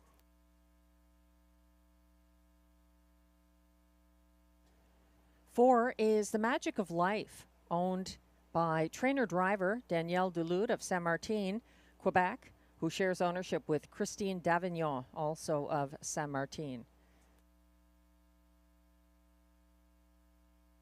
5 is Southwind Mac, owned and trained by Jeremy Marcotte of Notre-Dame-de-la-Paix, Quebec.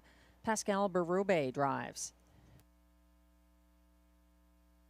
And completing this field from post 6, Synergy S, owned and driven by Sylvain Lacaille of Saint-Paul-de-Joliette, Quebec, trained by Kelly Duval-Lacaille.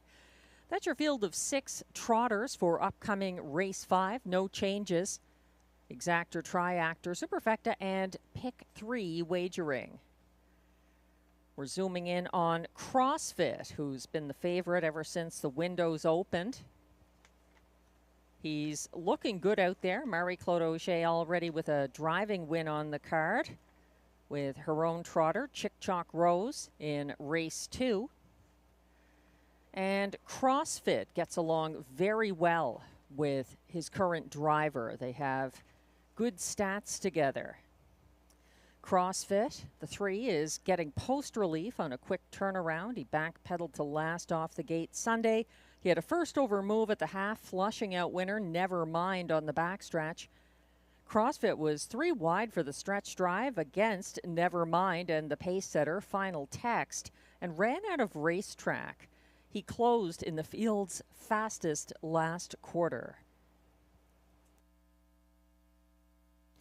The winner of that race is also in this field. 2-to-1 odds right now on the 2. Never Mind, who won his Sunday debut for Guy Gagnon and Mandy Archer, overcoming an 0 for 22 record this year prior to the win. Another to watch here. I don't know why he's 10-to-1. I think he is possible exactor material, definite top 3 horse. Number 5, Southwind Mac, adding Pascal Berube. He raced second behind the favorite Flash Me Some Green last Wednesday and was first over at the top of the stretch, gaining ground right to the wire. He's slightly up in class. That's the 5, Southwind Mac. The other getting some love from the rail, 3-to-1. Donna Tover broke in his latest start from the Rideau rail. That was July 23rd in line to Guy Gagnon. He reset to catch the field and improbably win at a lower level. Donna Tover won his Sunday qualifier on the front end, holding off the Magic of Life in the final strides. And the driver, J.R. Plant, is taking the lines on the 1, Donna Tover, in upcoming race 5.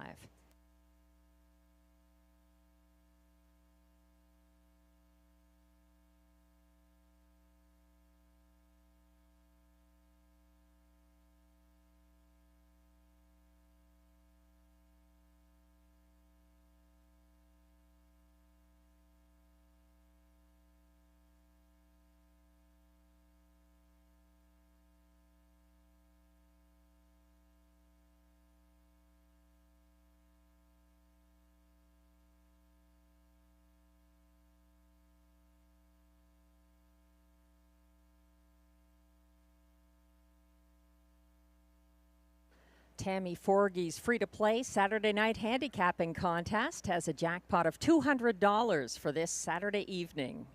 Just be on track to enter and on track to collect your winnings Saturday night in the Trackside Simulcast Lounge at Rideau Carleton. The starter has called the field for race 5.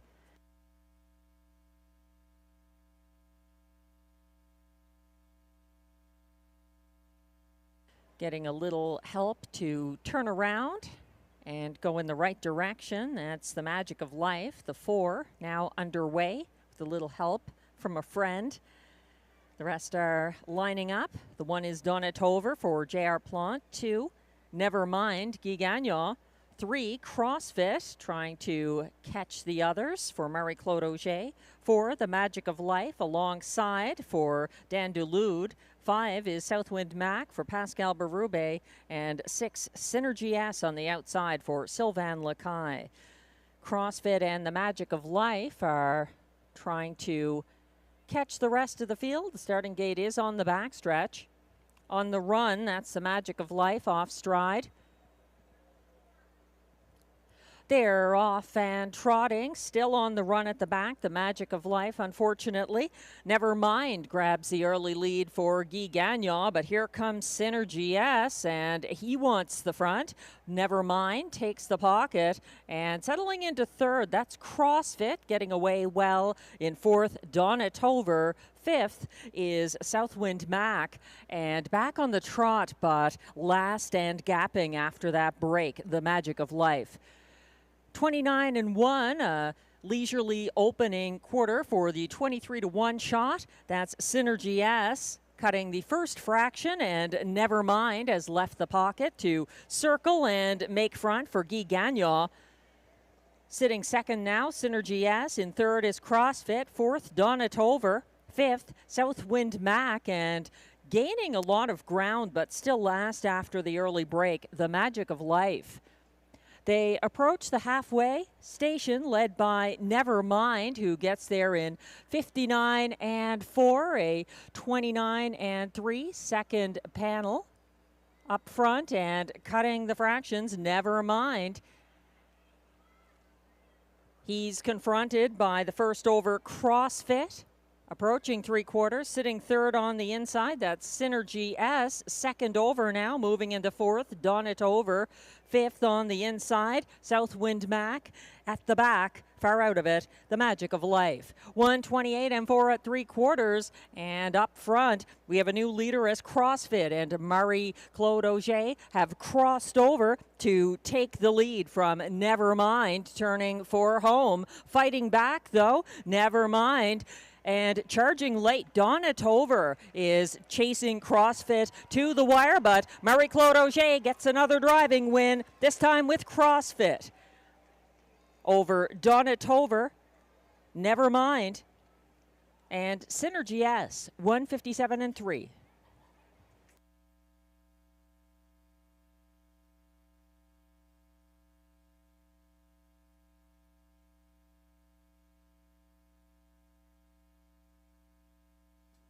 Some vindication for CrossFit and those of us who supported him last start on Sunday.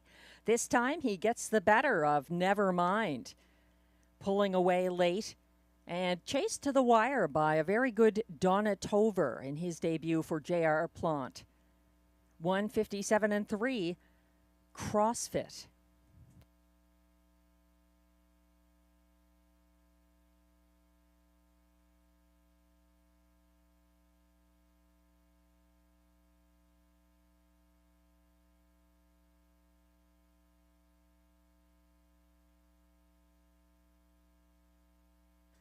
Unofficial results are now posted for the top four in race 5. Number 3, CrossFit, an 8-5 winner. Marie-Claude Auger's second driving win so far on the card. 6-1 shot. Number 1, Donna Tover, very good second, gaining ground down the stretch. 2-5 favorite. Number 2, Never Mind, held on for show. Ahead of the 6, Synergy S, 23-1. Completing the superfecta. 3-1-2-6, the unofficial top four for race 5. Please hold all tickets.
Now back in the Rideau Carleton winner's circle once again. Unofficial race 5 winner, number 3 CrossFit, a 9-year-old bay gelding by Donato Hanover out of Muscle Test, owned by Gordon McDonald of Ontario with Christopher Boland of Newfoundland, bred by Jason Allen and Douglas Allen and Concord Stud Farm LLC of New Jersey, trained by Vic Putty.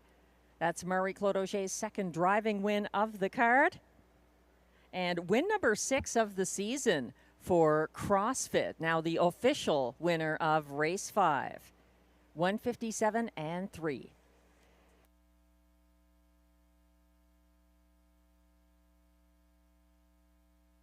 Prices are posted for race 5. Number 3 CrossFit pays $5.30 to win.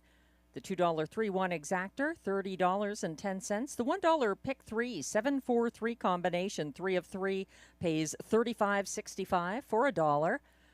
4 of 4 in the pick 4 for $1, $104.25. That pick 4 winning ticket, I should say, 8743. The $1 312 Triactor pays $25.10, and it's $131.70 for the $1 Superfecta 3126.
The race 5 rundown is now posted. 1, Donna Tover, close well for place. 2 to 5 favorite. Number 2, Never Mind, held on for show. 3, CrossFit was the race winner for Marie-Claude Auger. 4, The Magic of Life, finished 6th after a miscue. 5, Southwind Mac was 5th, and 6, Synergy S completed the Superfecta at odds of 23 to 1. From the top down, your program should read 231654. The fractions 29 and 1, 59 and 4, 128 and 4, 157 and 3. The winning mile for CrossFit, win number 6 of the year.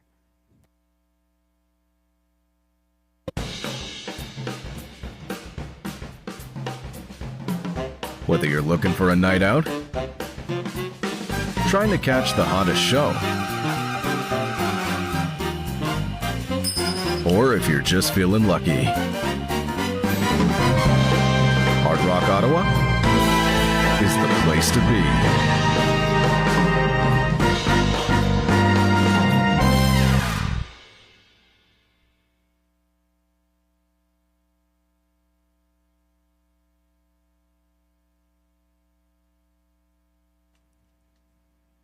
Race 6 is coming up next. We're a couple of minutes away from post time, and Race 6 kicks off our only pick 5 of this Wednesday night card. There's also exactor, triactor, and super high 5 wagering here.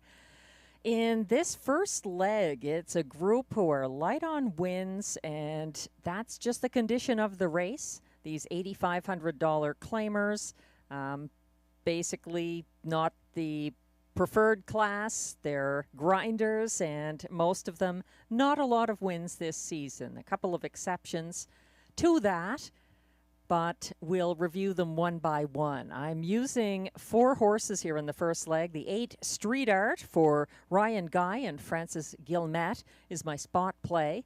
The 1 Sunny Bow, somehow 5-1 right now for Marie-Claude Auger and Melissa Loyer.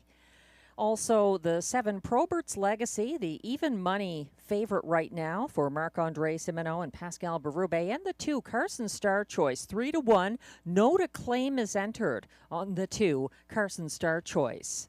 Trying to keep the cost of the pick 5 on the economical side, I have singled in race 7, going with the 5 Texaco Man for Francis Guillemette and Jean-René Plante. If I were to add a second horse, it would be the 3 Son of a Millionaire from Mandy Archer and Guy Gagnon, a recent winner at this level on both July 23rd and 30th. So he might be tough to beat. Texaco Man, though, 7 wins this season and coming in from Georgian Downs. In race 8, I have also singled the 2 CB Caper for Mike Armstrong and adding Guy Gagnon here, a 2-time winner this season. The 4-year-old mare by Sports Writer looks to improve. In race 9, going 3 deep, this is our preferred handicap trot. We've got the 4, the Can-Am Banker for Pascal Berube and Carl Duguay. I think this one is going to upset, but you can't really leave out the 5 Tyrone Bowtie for Ryan Guy and Mike Armstrong. This one lost a shoe and at a tougher post on July 30th at this level, and the reliable Emmatown Bud, who has post 6 and wired from the same post position for Pierre Beauvais on last Wednesday at this level.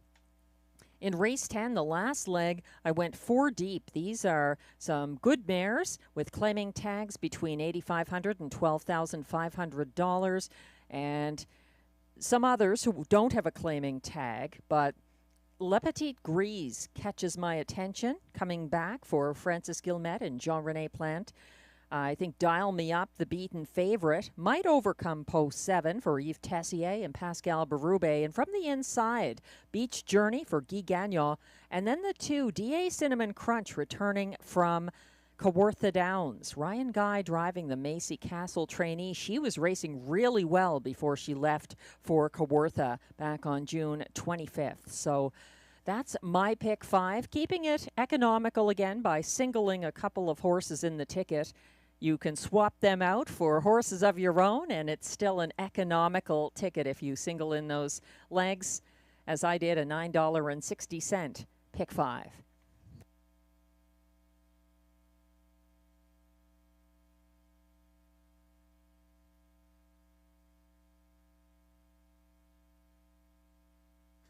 The horses are coming towards the track now for the race 6 post parade.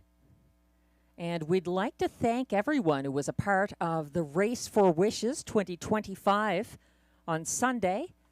We're pleased to announce that thanks to your support, the support of everyone at Rideau Carleton and Hard Rock Ottawa, the Make-A-Wish Foundation was able to meet its fundraising goal at that event of $30,000. Thanks again to everyone who donated and made the Race for Wishes a success.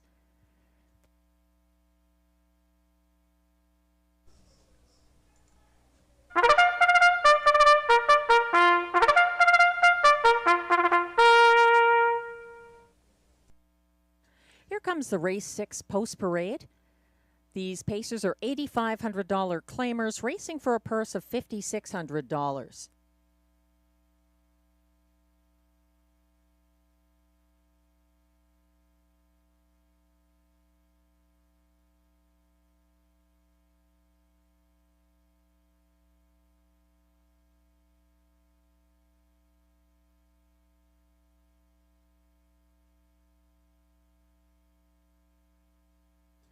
Leading the post parade is number 1, Sunny Bow, owned and trained by Melissa Loyer of Ottawa and driven by Marie-Claude Auger.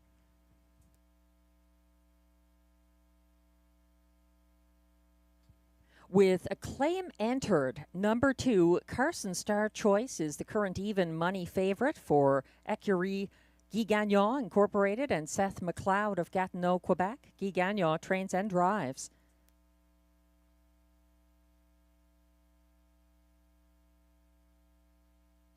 Three is the 14-year-old Silverado, owned and trained by Wayne Laviolette of Dunrobin, Ontario. Jason Gilchrist drives. 4 is Nevada Dragon, owned by trainer John McMillan of Odessa, Ontario, who shares ownership with Aidan Keeley Griffiths, also of Odessa. J.R. Plante drives. 5 is Rockin' My Dream, owned by Alain Martin of Gatineau, Quebec, who also trains. Stéphane Pouliot is in the bike.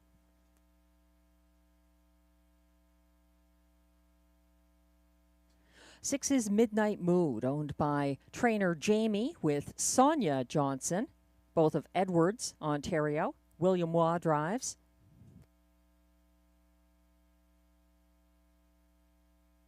7 is Probert's Legacy for trainer-owner Marc-André Simoneau of Trois-Rivières, Quebec.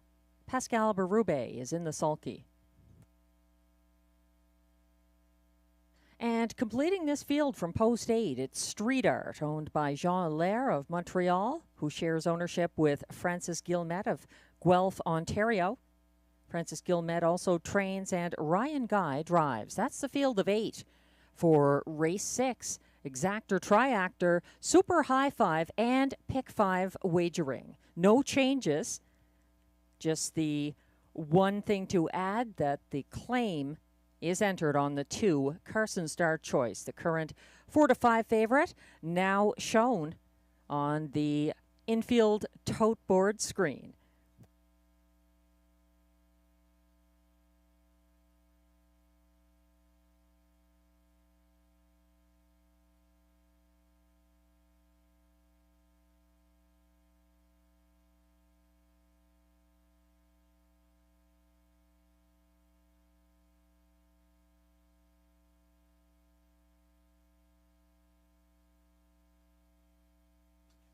We're getting a good look at Carson Star Choice, and this is a horse who was scratched in his last race.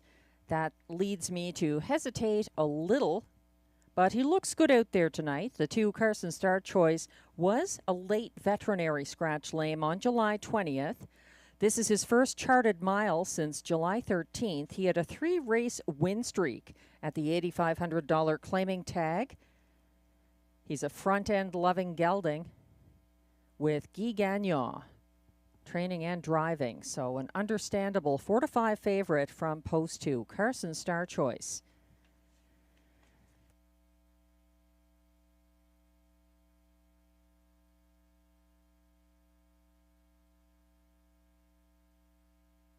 Glenn Pearson and I have worked out our tickets. This is a high 5 race, so instead of the superfecta, where you need to pick the 4 finishers in order in one race, you've got to pick 5 here. So not a whole lot different, but it is different from the pick 5. You need to pick the winners of races 6 through 10. Glenn is going to Carson Star Choice on top. I've got a long shot here, and he's a horse who likes this track. He hasn't been here in a while. A Z8 Street Art, 22-1. They'll be lining up shortly.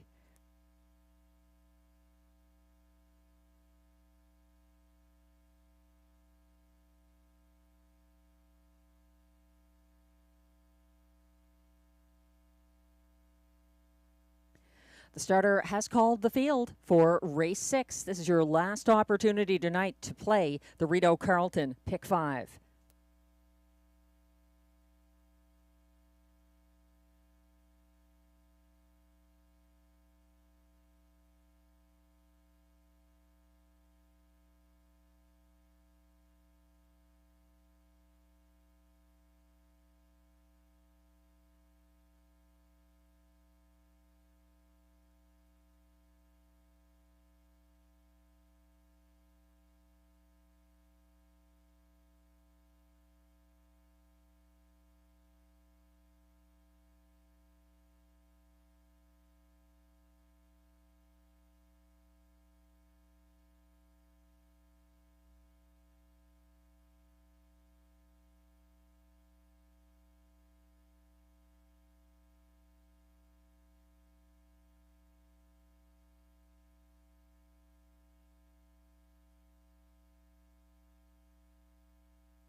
The AGCO judges have just informed me we have a late vet scratch lame going on the short-term vet list. Number 5, Rockin' My Dream in race 6.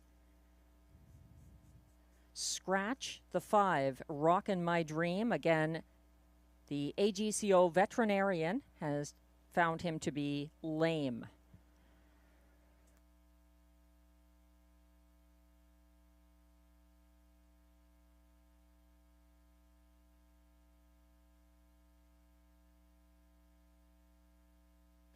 Wagering remains open for race 6.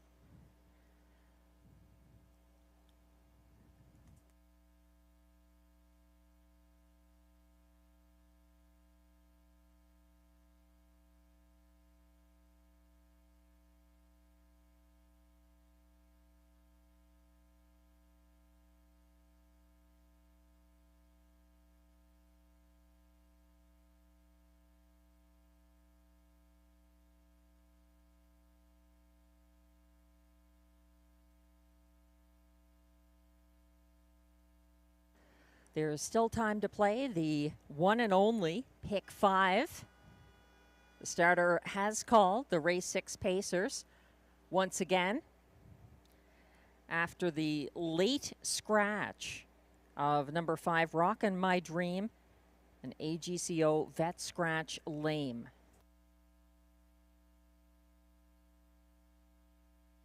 Down to a field of 7 $8,500 claiming Pacers. The field is now lining up for race 6. 1 is Sunny Beau, Marie-Claude Auger. 2, Carson Star Choice for Guy Gagnon, the even money favorite. 3, Silverado, Jason Gilchrist. 4, Nevada Dragon, J.R. Plant. 5, Rockin' My Dream is scratched. 6 is Midnight Mood for William Waugh. 7, Probert's Legacy, Pascal Berube. And 8, Street Art for Ryan Guy. They're on the turn.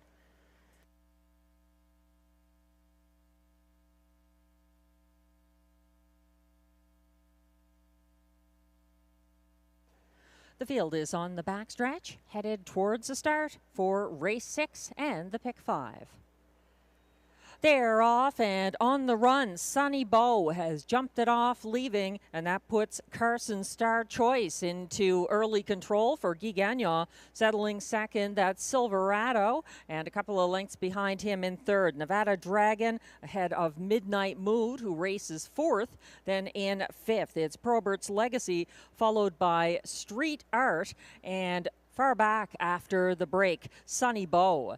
They're circling past the opening quarter with Carson Star Choice getting there in 28-1 ahead of the pocket-sitting Silverado. And then third, that's Nevada Dragon, followed in fourth by Midnight Mood, who steps out first over for William Waugh. Second over, and following that cover is Street Art, caught in second from last, Probert's Legacy, and trailing after the break, Sunny Beau. The field heads to the half and gets there in 58-1, a 30-second even second quarter with the tempo set by Carson Star Choice. He's still in command and stalked by Silverado from the pocket, still gaining ground first over into third. That's Midnight Mood. Fourth on the inside, lacking racing room, that's Nevada Dragon. Second over in fifth, Street Art. Sixth, at the back of the main group, Probert's Legacy, and Sunny Beau at the back of the bus. 1:26-2 to 3/4, and they're chasing home, trying to catch Carson Star Choice, who still leads the way at the top of the stretch. Out to try to take his shot is the veteran Silverado, still wider and closing Midnight Mood. Widest of all, Street Art up the inside late, Nevada Dragon, but it's going to be Carson Star Choice over Nevada Dragon, Silverado, and Probert's Legacy. 1:55-1.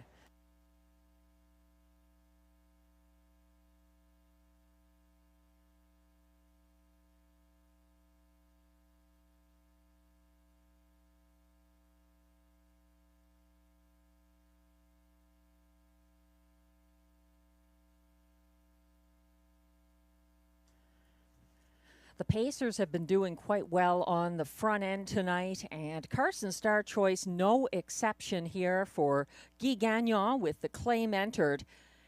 He held off a fast-closing Nevada Dragon with a big move up the inside path. 1:55.1 the winning mile for Carson Star Choice. His win streak up to 4 despite a short layoff.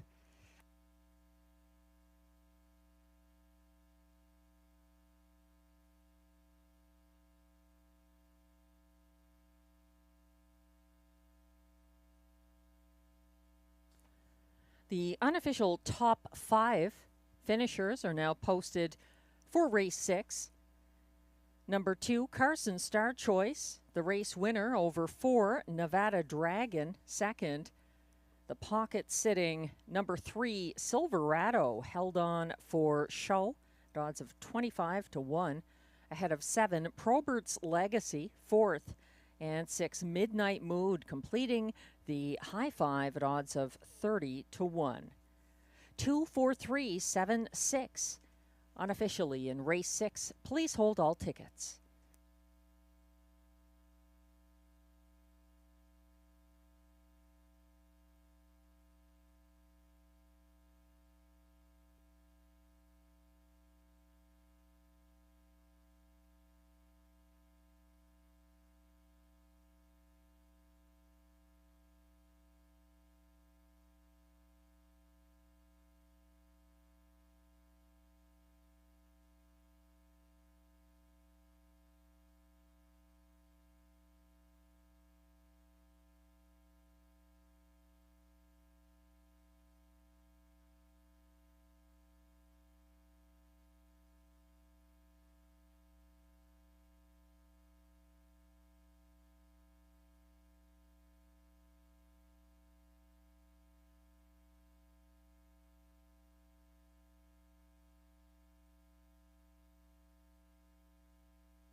Now in the winner's circle, unofficial race 6 winner number 2, Carson Star Choice, a 6-year-old bay gelding by Better Than Cheddar out of Carson's Lady Luck, owned by Ecurie Guy Gagnon Incorporated with Seth McLeod of Gatineau, Quebec, bred by W. David Carson of Listowel, Ontario.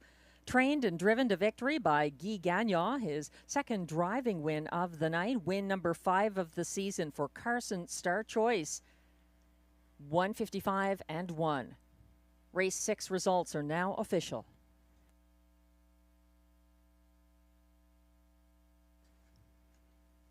Prices are posted for race 6, where number 2, Carson Star Choice, returns $4.60 to win. The $2 2-4 exactor pays $23.90.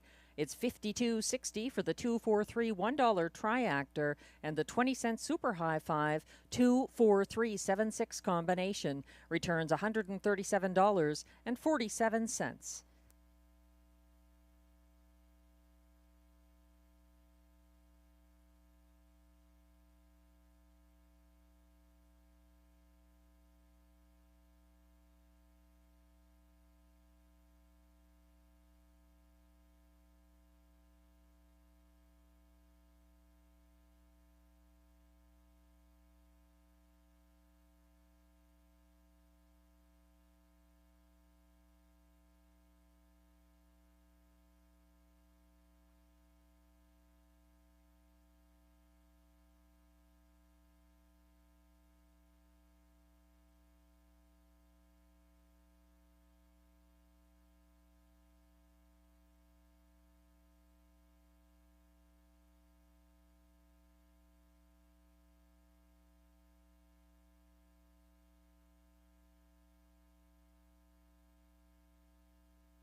The race 6 rundown is now posted. Beaten 4-5 favorite, number 1 Sunny Bow, finished 7th after a break leaving. 2 Carson Star Choice was claimed, and he was the race winner for trainer-driver Guy Gagnon. 3 Silverado was third at odds of 25-1. 4 Nevada Dragon closed impressively for place. 5 Rockin' My Dream was a late vet scratch, lame. 6 Midnight Mood was 5th. 7 Probert's Legacy 4th. And 8 Street Art finished 6th. From the top down, your program should read 7-1-3-2 scratch 5-4-6. The fractions 28-1, 58-1, 126-2, 155-1. The latest win for Carson Star Choice.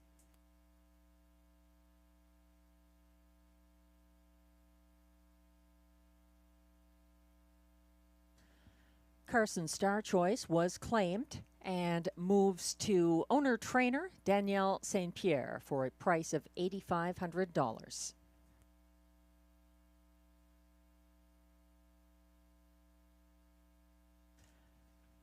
If you enjoyed Race for Wishes Night on Sunday, then you'll enjoy Family Fun Day just as much. There's more festivities trackside here at Rideau Carleton for the whole family. The doors open at 5 o'clock. And on Sunday, August 10th, there's going to be balloon artists, face painters, a bouncy castle, wiener dog and corgi dog racing, non-wagering, I should add, and the VR glasses. Those are coming to town courtesy of the Bill Galvin Racing Alliance. You can experience what it's like to drive a harness horse in a race. So I'm excited for that. And Family Fun Day, you can be a part of it. It's free admission always, free parking. We hope you can join us. And 6:30 p.m. live racing every Sunday night, including Family Fun Day here at Rideau Carleton.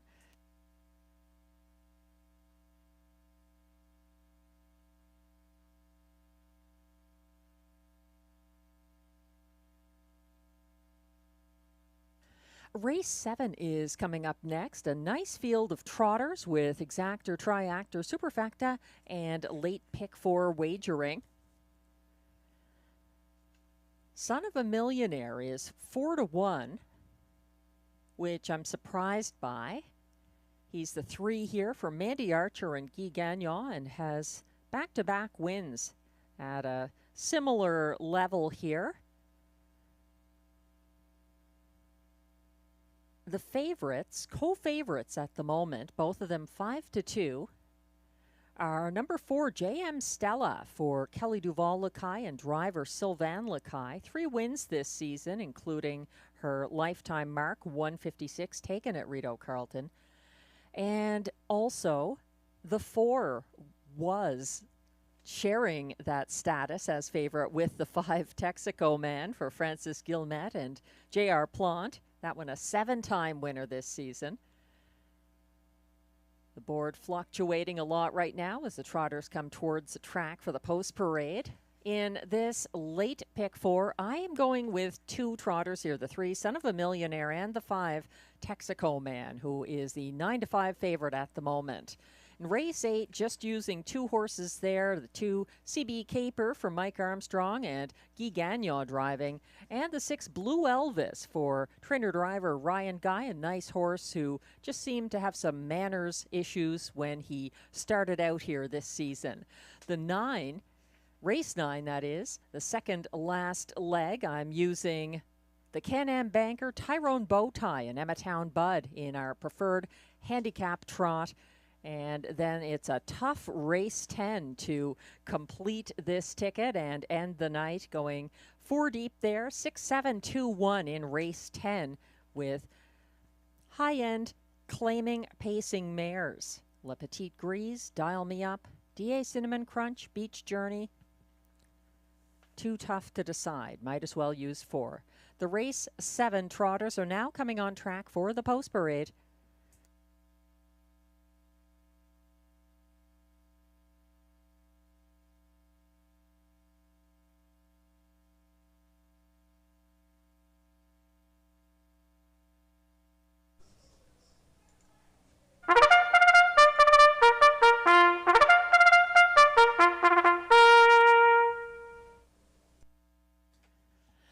The race 7 post parade is for trotters who are non-winners of $5,000 in their last 5 starts or $1,000 per start in 2024-2025.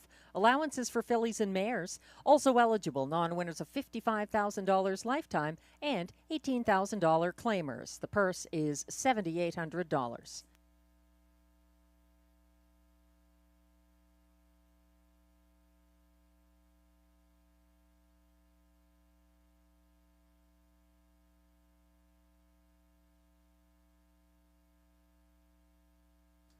Number 1 is Cadillac, owned by Michel Grenier of Gatineau, Quebec, trained by Alain Martin. Stéphane Pouliot drives.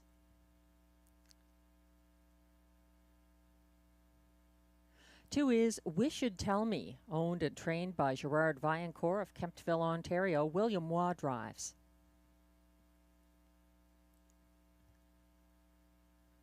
Three is Son of a Millionaire, the current 2-1 favorite. He's owned by Jamie Copley and Kimberly Eaton of Ontario with Nova Scotia's Max Webster stable. Trained by Mandy Archer, Guy Gagnon drives.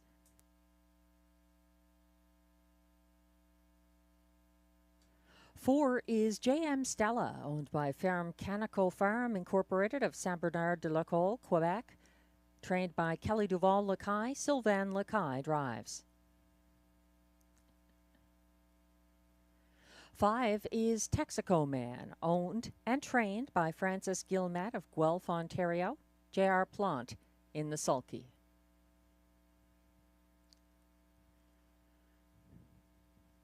6 is Arrakis, also owned by Francis Guillemette of Guelph, Ontario. He trains and Ryan Guy drives.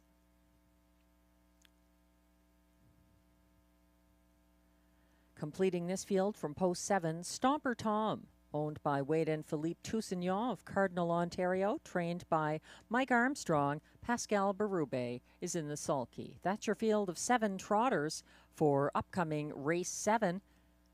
Exactor, Triactor, Superfecta, and Pick 4 wagering. No changes in races 7 through 10.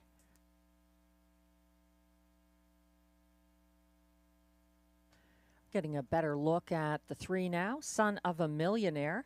He's Glenn Pearson's top choice here. Son of a Millionaire has back-to-back victories at a similar classification for the returning Guy Gagnon. He sat single file third behind the pace-setting Final Text and pocket-riding Cadillac last Wednesday. Son of a Millionaire launched his first over bid past the half and matched strides around the final turn with the leader, Final Text. He opened up late for the win. 8-5, Son of a Millionaire, the current favorite from post 3. The 4 J.M. Stella was taking some early action. She's returning to the Frontier. She raced 5th to the opening quarter last Wednesday and was 3rd over from 5th on the final turn, closing wide for show behind the 1-5 winning favorite, Son of a Millionaire, and runner-up Wasting No Time. Her most recent win was her last start at a lower level, June 4th, over Stomper Tom. That's the 4 J.M. Stella, 4-1. The 5 Texaco Man has a lot of wins.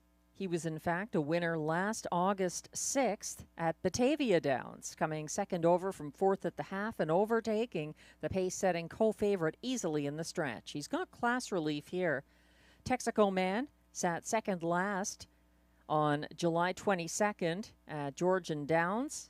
He launched a 3rd over bid near the half and closed widest and co-fastest, 28-3 last panel, to finish 4th. His stablemate is the 6, the 13-year-old Arrakis, dropping in from Grand River Raceway, where he left aggressively on July 21st at odds of 23-1. He was cleared by no one approaching the second turn and got covered up and began backing through the field along the backstretch. Arrakis had 7 early season wins this year, all at Flamborough on the front end, but he's got some class relief here. That's number 6, Arrakis, 8-1 right now.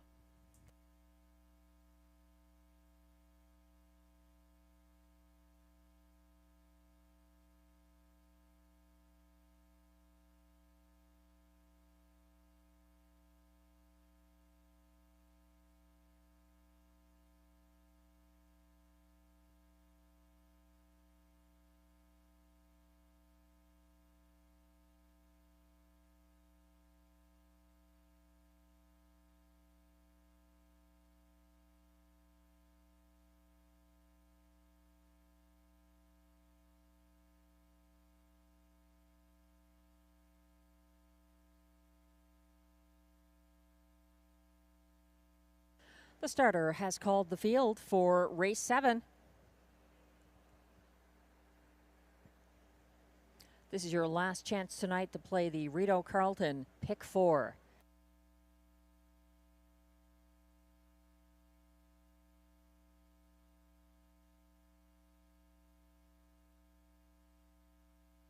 A field that looks almost like a preferred 2 class going behind the gate now for race 7.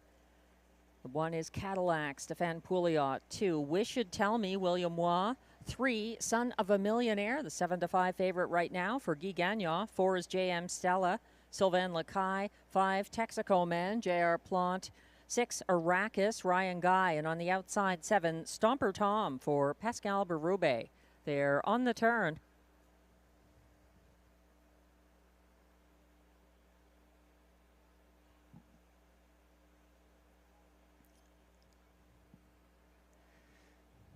The race 7 trotters are lined up on the backstretch and headed towards the start.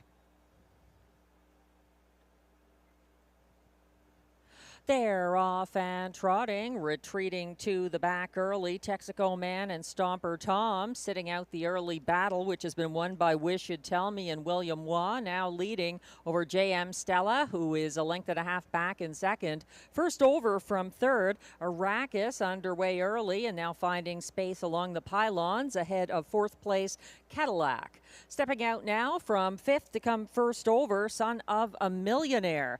They went to the opening quarter in a brisk 27-4, and they're single file at the moment. Son of a Millionaire opting to sit along the pylons in fifth behind leader Wish Should Tell Me, cutting the fractions so far. Following from second, that's JM Stella in third. Arrakis first over now out of fourth. Cadillac is advancing, and he looks to return to the pylons, not quite flushed out, so it's an uncovered Son of a Millionaire. Now going first over from fifth as they went past the half in 57-3, 29-4. Second quarter, they're still led by Wish Should Tell Me, striding out on the front end ahead of pocket sitting JM Stella. Here's a first over, Arrakis now looming in third, caught in fourth, that's Cadillac. Second over, fifth, Son of a Millionaire. Third over from last, Texaco Man trying to get something going. Second last, but nowhere to go for Stomper Tom along the pylons.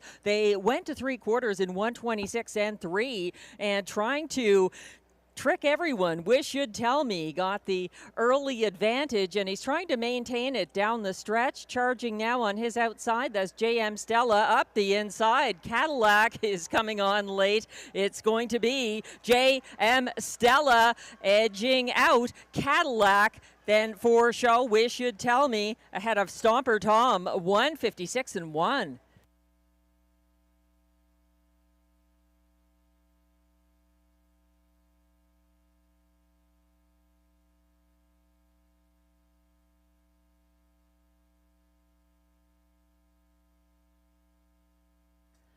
The front end trips have been proving quite successful on the pace, but Wish Should Tell Me was collared by JM Stella.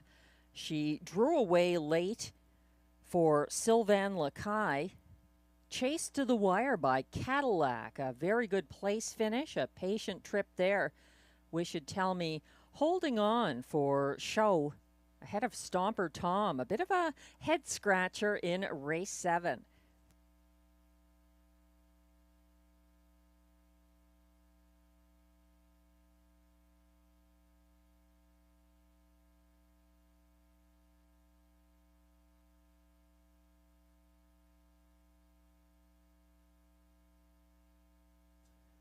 Unofficial top 4 finishers are now displayed for race 7 at 9-2. Number 4, JM Stella gets her 4th win of the season for Sylvain Lacaille. Closing for place up the inside at 22-1. Number 1, Cadillac. The pace setter, number 2, Wish Should Tell Me, held on for show ahead of number 7, Stomper Tom, who was 4th. 4-1-2-7 in race 7 unofficially. Please hold all tickets.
Now back in the Rideau Carleton Winner's Circle, unofficial Race 7 winner, number 4, J.M. Stella. She's a 4-year-old bay mare by 6 Packet of Timol Fire It Up, owned by Ferme Canico Farm Incorporated, Saint Bernard de la Colle, Quebec. Bred by R.K. Joe Miscamon of Muncie, Ontario, trained by Kelly Duval Lacaille. Driven to her latest win by Sylvain Lacaille. That's win number 4 of the season for J.M. Stella, who comes within a 1/5 of a second of equaling her lifetime mark. 1:56.1. Congratulations. She deserves those pats. J.M. Stella in race 7.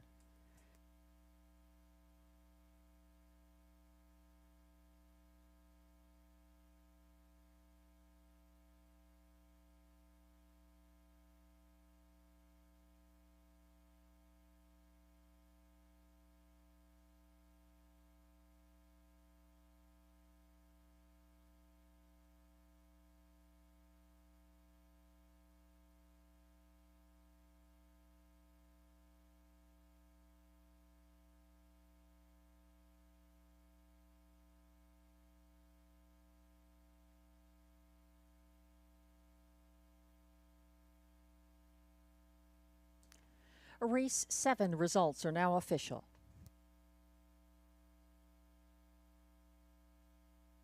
Prices are posted for race 7. Number 4, J.M. Stella, pays $11.90 to win. The $2 4-1 exactor pays $180.50. The $1 pick 4, 4 with 3 with 2 with 4, 4 of 4 pays $404.20 for the dollar ticket, or $80.84 if you had it for 20 cents.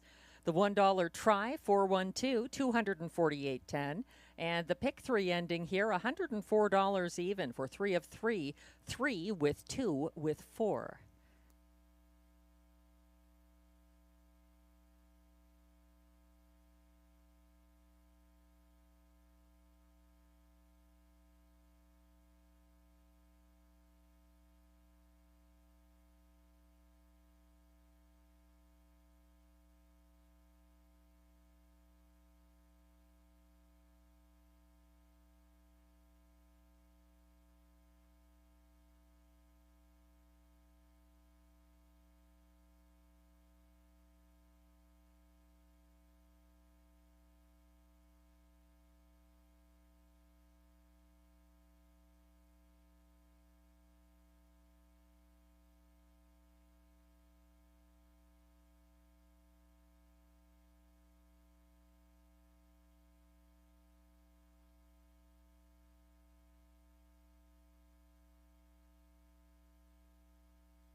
The rundown is now posted for race 7. 1, Cadillac, finished second at odds of 22-1.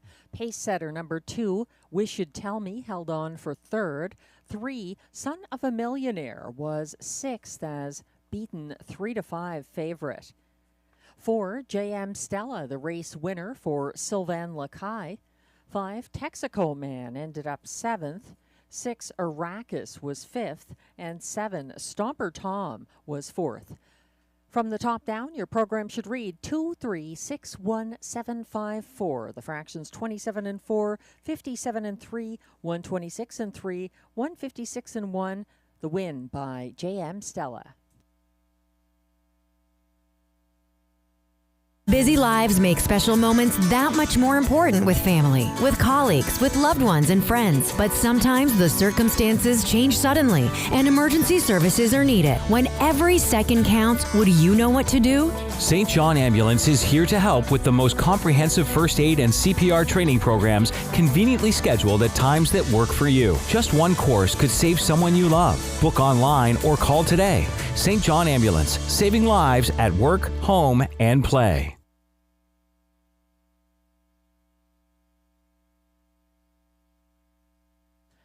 Race 8 is coming up next here at Rideau Carleton. Co-favorites from the two inside posts. Both 2-1 right now. Number 1, Big Bully for Darcy Clancy. And the 2, CB Caper for Mike Armstrong and Guy Gagnon. The 4, Bad Apple, also getting some attention here. He's 3-1. Make that 5-2, so dropping. There's Exactor, Triactor, Superfecta, and Pick 3 wagering on upcoming Race 8, the last Pick 3 sequence of the night. No changes in races 8, 9, or 10.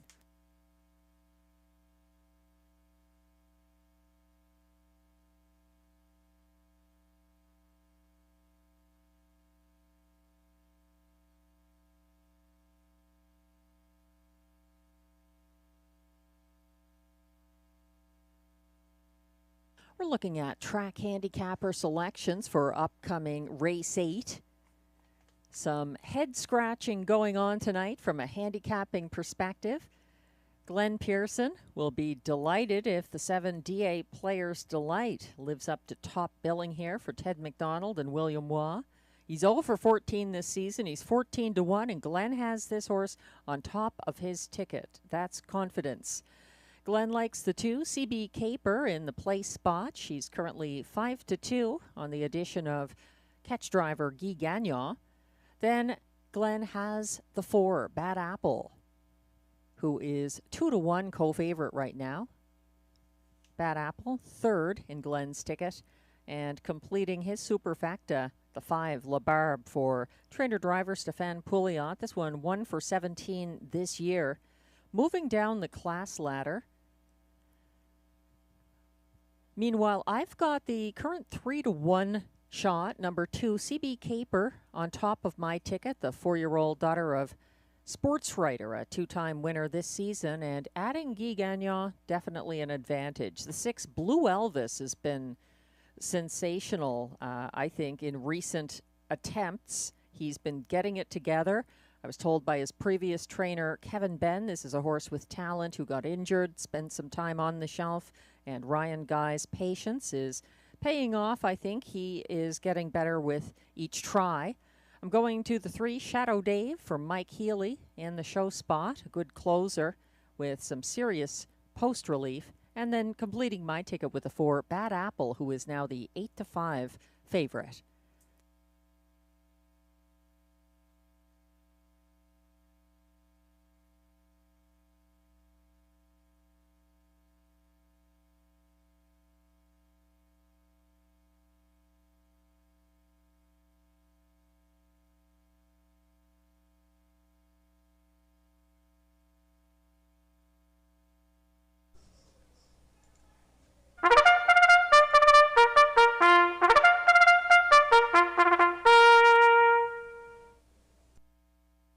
Here comes the Race 8 Post Parade. These pacers are non-winners of $210 per start in their last 10 races, or a race in 2024-2025. Also eligible $8,500 claimers for non-winners of $2,000 in their last 5 starts, or a race this year. Allowances for fillies and mares. The purse is $5,600.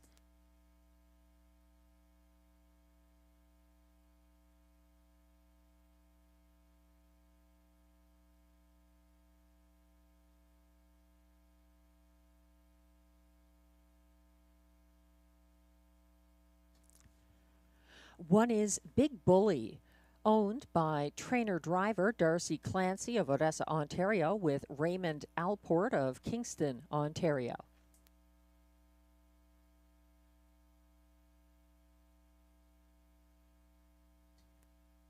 Moving on to the 3, Shadow Dave, owned by Anne Lemarand of Gatineau, Quebec, trained and driven by Mike Healy.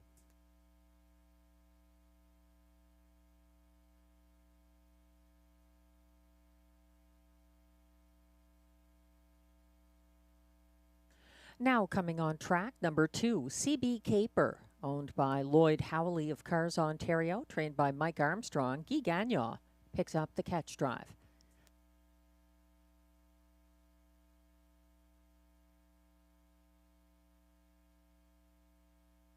Nine to 5 current favorite, number 4, Bad Apple, is owned by Leah Rose Laverne of Papineauville, Quebec, trained by Benoit Hubert, and Pascal Berube drives.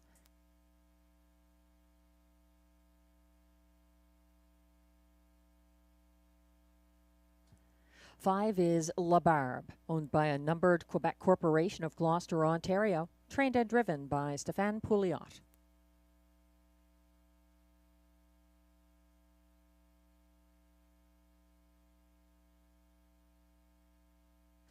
6 is Blue Elvis, owned by trainer-driver Ryan Guy of Ontario. He shares ownership with Danielle Lee Gassian of New York. And on the outside, number 7, DA Player's Delight, owned by Sean Vino and Michael Bates of Ottawa, trained by Ted McDonald. William Waugh drives. That's your field of 7 pacers for upcoming race 8. Exactor, Triactor, Superfecta, and our final pick 3 sequence of the card. No changes in races 8, 9, or 10.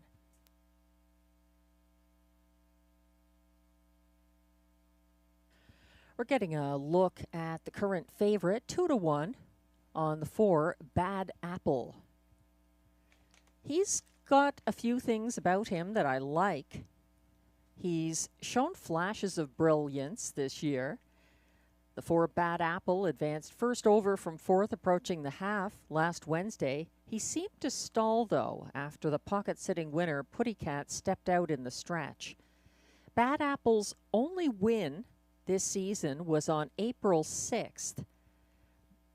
That was for Pascal Berube, and he was able to hold off Sealaird that race. So Bad Apple, 8 to 5 right now. He has his moments where he is very good. The results don't always show it, but if you watch the replays, he seems to be sitting on his next win, and his odds reflect that. He's the 9 to 5 favorite right now. Number 4, Bad Apple. Some other contenders here getting some attention. My top choice, 4 to 1 right now from post 2, CB Caper, who has 2 2025 wins at a similar classification, racing on or near the pace for Ryan Guy back on April 20th and May 4th. CB Caper is making a quick turnaround. She skimmed the pylons to advance into 5th on the first turn Sunday and got caught inside of Gascoigne Sunday and winner PL Rinchenia. She was finally free to follow them approaching 3/4 and closed for 4th at 40 to 1. She's nowhere near 40 to 1 now. She's 4 to 1 from post 2, CB Caper. 7 to 1 on the 6, Blue Elvis, who seems to have overcome the issues he had in his first few starts of his seasonal comeback. He got away 3rd starting from the rail last Wednesday and was single file 3rd behind the pace-setting 3 to 5 favorite Rockin' My Dream to the half. Blue Elvis closed up the inside path in the field's co-fastest last quarter, 29 and 2. 5 to 1 on the 3, Shadow Dave, who gets post relief. He had an overland trip on a good surface here, July 20th. He was second over from last, following the cover of Sports Jacket in front of the grandstand. Shadow Dave was 3rd over in the driving rain on the final turn and unable to catch the winner, Perfect Dalliance, down the stretch. A late speed horse, Shadow Dave from post 3. Sharing favorite status right now with the 4 Bad Apple is number 1, Big Bully, the 9-year-old son of Better's Delight. Just 1 for 21 this season. He was 5th in his most recent start from the rail for Darcy Clancy. That was at Kawartha Downs, July 5th, but he's got major post relief here. He had the trailing post on July 30th at Rideau Carleton, finishing 8th, and he was also 8th on Sunday. That was an overland trip from post 8. Kind of an impossible position to be in. He's got rail advantage here and getting some respect. 5-2 now on the 1, Big Bully.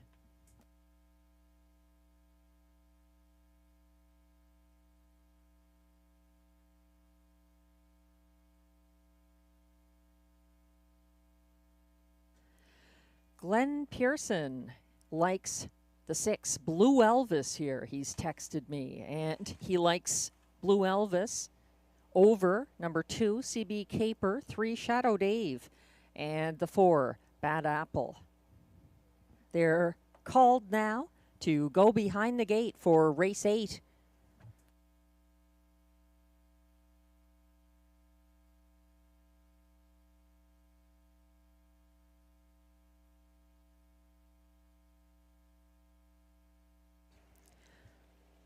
Pacers are lining up. 1 is Big Bully, Darcy Clancy. 2, CB Caper, Guy Gagnon. 3, Shadow Dave, Mike Healy. 4, Bad Apple, Pascal Berube. 5, La Barbe, Stéphane Pouliot. 6, Blue Elvis for Ryan Guy. And on the outside, 7, D8, Players Delight, William Waugh.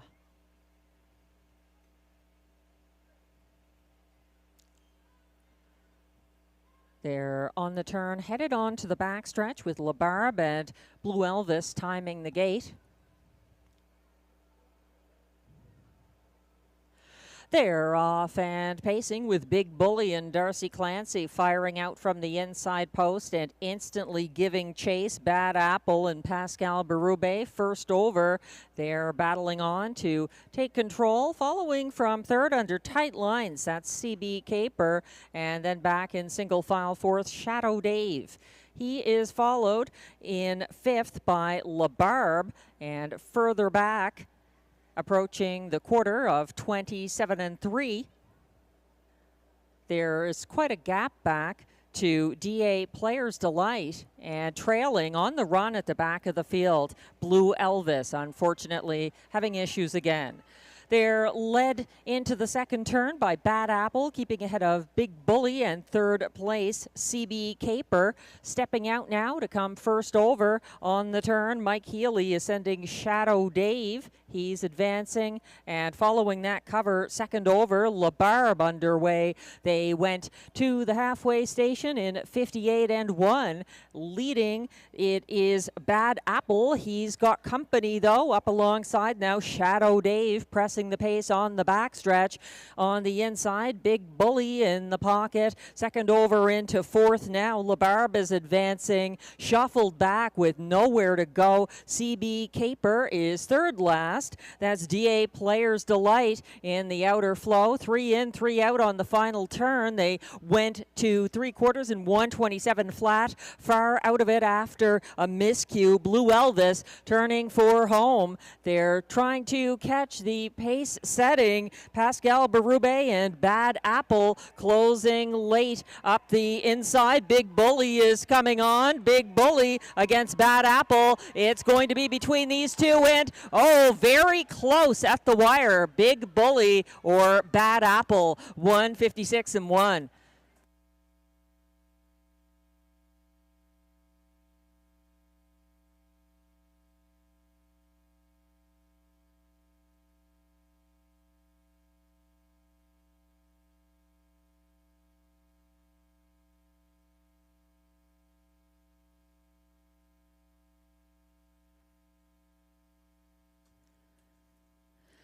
Bad Apple on the front end proved very strong in race 8, but he had his hands full in the final strides as Big Bully was asked and responded to driver Darcy Clancy.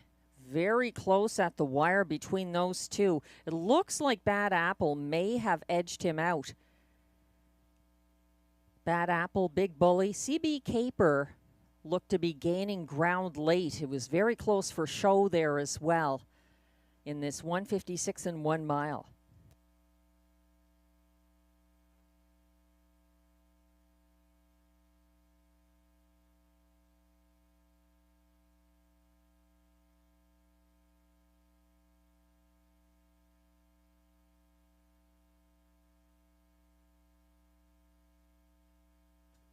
Unofficial top 4 finishers are now posted for race 8 at 2-1. Number 4, Bad Apple gets the win for Pascal Berube over a hard charging number 1, Big Bully, the beaten 9-5 favorite, missed by a head or even a nose in that battle to the wire.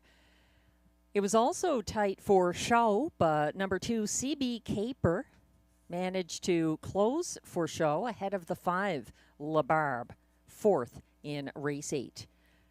The unofficial top 4, 4-1-2-5. Please hold all tickets.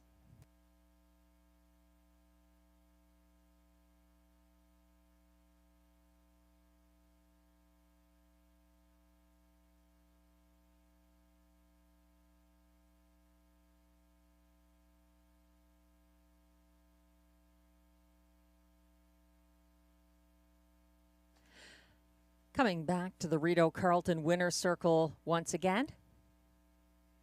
Unofficial race 8 winner, Bad Apple, who had post 4 in race 8. A 4-year-old bay gelding by McWicked out of Apple Tart, Hanover, owned by Leah Rose Laverne of Papineauville, Quebec, bred by Steve Taylor of Kitchener, Ontario, trained by Benoit Hébert. Pascal Berube gets the driving win, 156 and 1. That's a new lifetime mark for Bad Apple. Congratulations.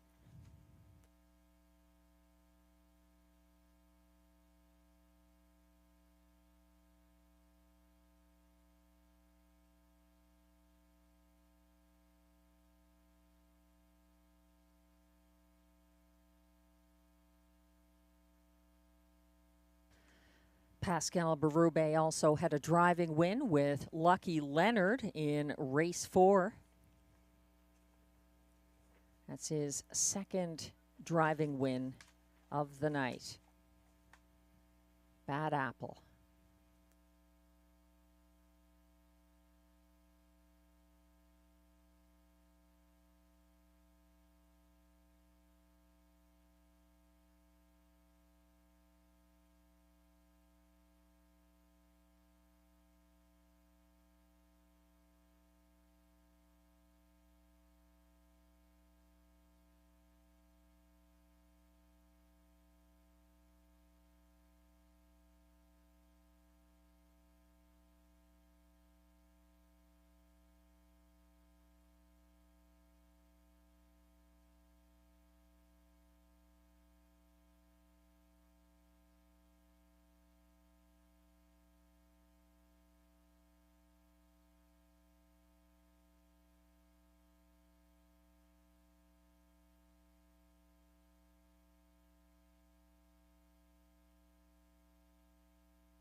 Race 8 is now official.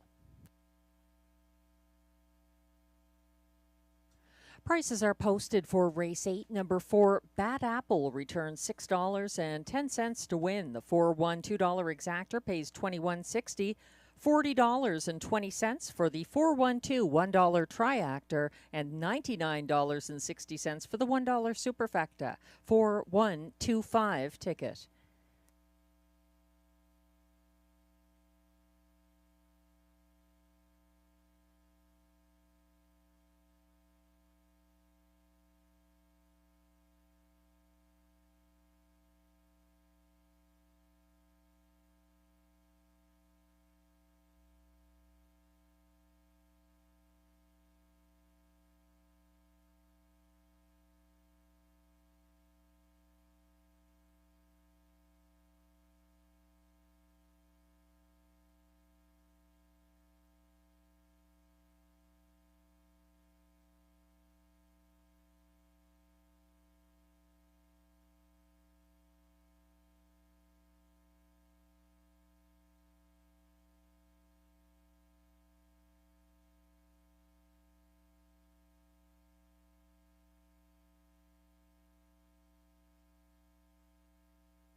The race 8 rundown is now posted. 9-5 favorite. Number 1, Big Bully, was a close second. 2, CB Caper was loose late, closing for show. 3, Shadow Dave was 5th. 4, Bad Apple gets his second seasonal victory and a new lifetime mark.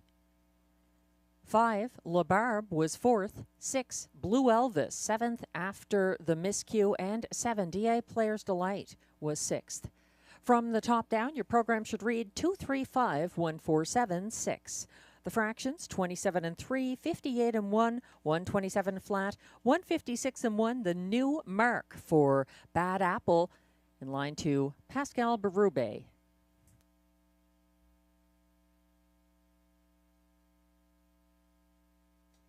The Capital Fair is back. It's a 50th anniversary. It's happening August 15th through 24th at a new location, the corner of Albion Road and Rideau Road. All the usual amusements and rides and snacks. Check it out online, capitalfair.ca. The 2025 edition coming up starting on August 15th. Race 9 is on the way. That's our feature tonight, the Preferred Handicap Trot. A purse of $10,000 and a competitive field of 6. There's exactor, triactor, superfecta, and late daily double wagering. No changes in races 9 or 10. Glenn Pearson returning to the 7-time winner, number 6, Emmetown Bud, who was a going away winner for Pierre Beauvais last Wednesday at this level. He's got the 5, Tyrone Bowtie, in the place spot, the Mike Armstrong trainee. In line to Ryan Guy. He threw a shoe last week and gets a little bit of post relief here. Glenn likes the 4, the Can-Am Banker for Carl Duguay and Pascal Berube in the show spot, and completes his superfecta ticket with the 3, Raising Rusty for trainer-driver Stéphane Pouliot. I'm going to the 4, the Can-Am Banker on top, the 4-year-old gelded son of the bank. Overcame post 8 and crushed at a lower level here on July 2nd. That was for Pascal Berube. That was his only start here this year for Pascal Berube. After that, he stepped up to the preferred handicap level and was collared late on July 9th. He made a break, unfortunately, a late break July 16th. He was a beaten favorite in that preferred for Guy Gagnon. That's the 4, the Can-Am Banker, 7-2 right now. 4-5 favorite, number 5, Tyrone Bowtie, is second choice for both me and Glenn. I'm going to Emmetown Bud in the show spot here. He's 9-2, a generous price. And the 2, Run Like Hill for Francis Guillemette and J.R. Plante. They're still in search of a first win this evening. No wins by Francis Guillemette or J.R. Plante, as they have visited Rideau this evening and have had several horses entered. So Run Like Hill, a good trotter with 4 wins this season, took his mark at 5/8 mile Grand River. We'll see how he likes Rideau Carleton tonight.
Race 9 is the preferred handicap trot feature with a purse of $10,000.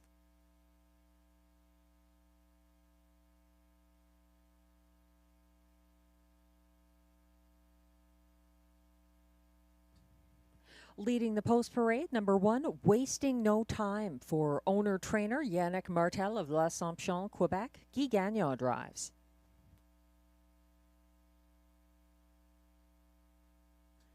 2 is Run Like Hill, owned and trained by Francis Guillemette of Guelph, Ontario. J.R. Plante drives. 3 is Raising Rusty, owned by a numbered Quebec corporation of Gloucester, Ontario, trained and driven by Stéphane Pouliot. 4 is the Can-Am Banker, owned by Investissement KFB, Sorel Tracy, Quebec. Along with trainer Carl Duguay of Trois-Rivières, Pascal Berube is in search of a 3rd driving win on the cart. Current even money favorite from Post 5 is Tyrone Bowtie, owned by Rachel Burns with Wade and Philippe Toussaint, all of Cardinal, Ontario. Mike Armstrong trains. Ryan Guy is in the sulky. And completing the field from Post 6, Emmatown Bud, owned by Nicole Beauvais-Gertner of Apple Hill, Ontario, trained and driven by Pierre Beauvais. That's your field of 6 preferred trotters for upcoming Race 9. Exactor, Triactor, Superfecta, and late daily double wagering. No changes in races 9 or 10.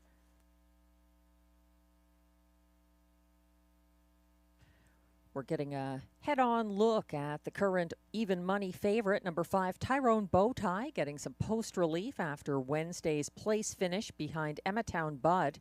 He had post 7 that race. Tyrone Bowtie was 2nd over 5th on the first turn. He retreated to 5th along the pylons before the quarter pole. Then he got flushed out by Kanagami Coco in front of the grandstand, and they dueled around the final turn. He lost ground late and lost a shoe at the half. That's the 5, Tyrone Bowtie, hoping for more luck with all 4 horseshoes on tonight. 6, Emmatown Bud struggled to clear the early pace setter Wish You'd Tell Me.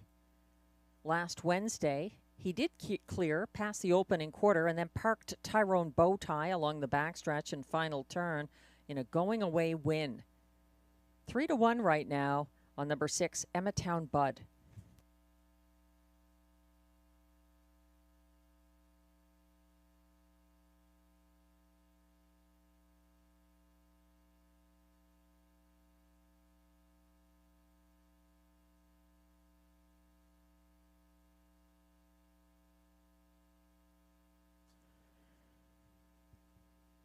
Good value, 7-1 if you like the 4, the Can-Am Banker. I do.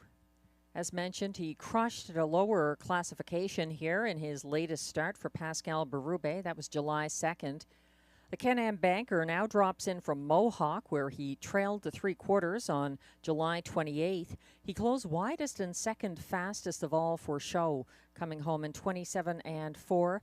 And as mentioned, in his last start at the Rideau preferred handicap level, he jumped it off on the final turn with Guy Gagnon driving. And I think he is better than that. I think that was an unusual race. I'm looking to his last performance for Pascal Berube. The Can-Am Banker does fit in this preferred. Another to look at here at 7-1, number 2, Run Like Hill. Lost ground along the backstretch when sitting 4th behind early leader Gold Edition, July 22nd at Georgian Downs. That win by Gold Edition turned out to be Canada's co-fastest trotting win on a 5/8 mile track this season. Gold Edition won in 1:54 flat. So Run Like Hill gapping, unsurprising. Not many could go with Gold Edition. Run Like Hill, however, wired at a lower level in his previous start at Grand River. So he can win on a 5/8 mile track, and he's picked up catch driver here, J.R. Plante. That's Run Like Hill, drifting up to 9-1 now in upcoming race 9.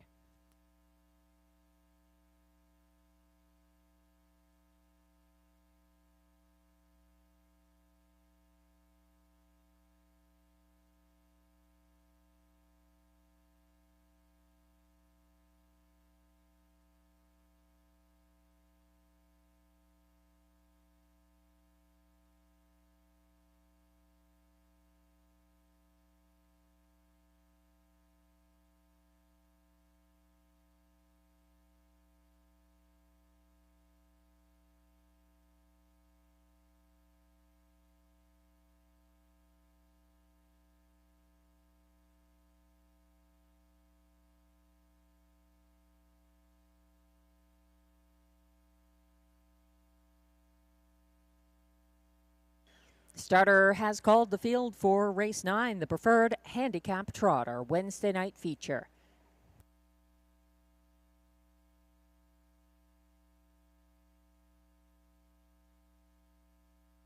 Number 6, Emma Town Bud, is now the even money favorite. Still time to play the late daily double.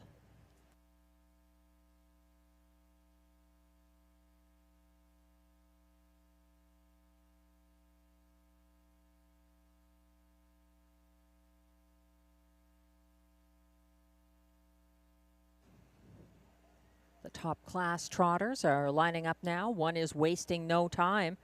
Guy Gagnon. 2, Run Like Hill, J.R. Plant. 3, Raising Rusty, Stéphane Pouliot. 4, the Can-Am Banker, Pascal Berube. 5, Tyrone Bowtie, Ryan Guy. And on the outside, 6, Emma Town Bud, Pierre Beauvais. They're on the turn. Raising Rusty is gapping. And Tyrone Bowtie just getting in place now as the starting gate is headed on to the backstretch. It looks like we have a recall. It looks like there is a recall in race 9. On the run now, the Can-Am Banker. Wagering remains open. We're going to try again shortly.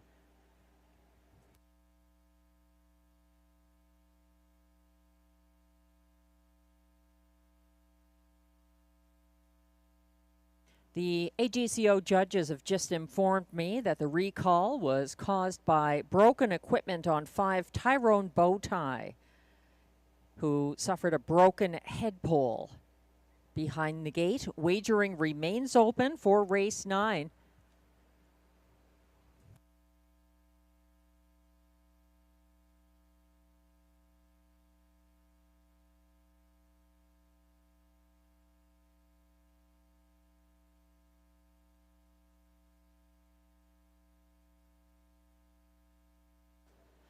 The 5, Tyrone Bowtie, looks to be headed back towards the paddock. His head pole still hanging loose, so he is in need of an equipment adjustment or repair there. Still time to wager on race 9, our second last race of the night.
Wagering remains open on race 9 as we wait for number 5, Tyrone Bowtie, to return from his equipment repair. It looks like he is back on the track now. Tyrone Bowtie had a broken head pole during the first attempt at a start for race 9. He's back on the track now, and they'll be lining up again momentarily.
The starter has called the field once again for race 9, the preferred handicap trot. We thank you for your patience while Tyrone Bowtie was getting his head pole repaired.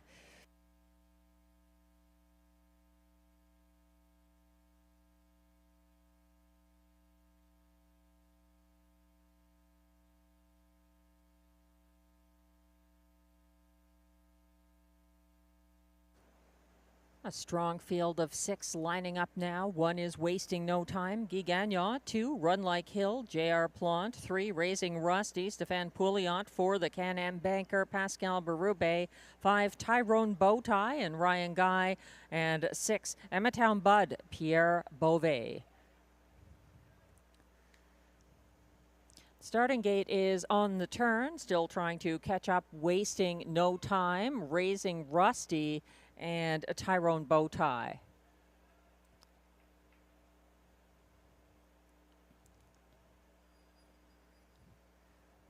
Starting gate is on the backstretch. They're all in line. Raising Rusty, getting up late.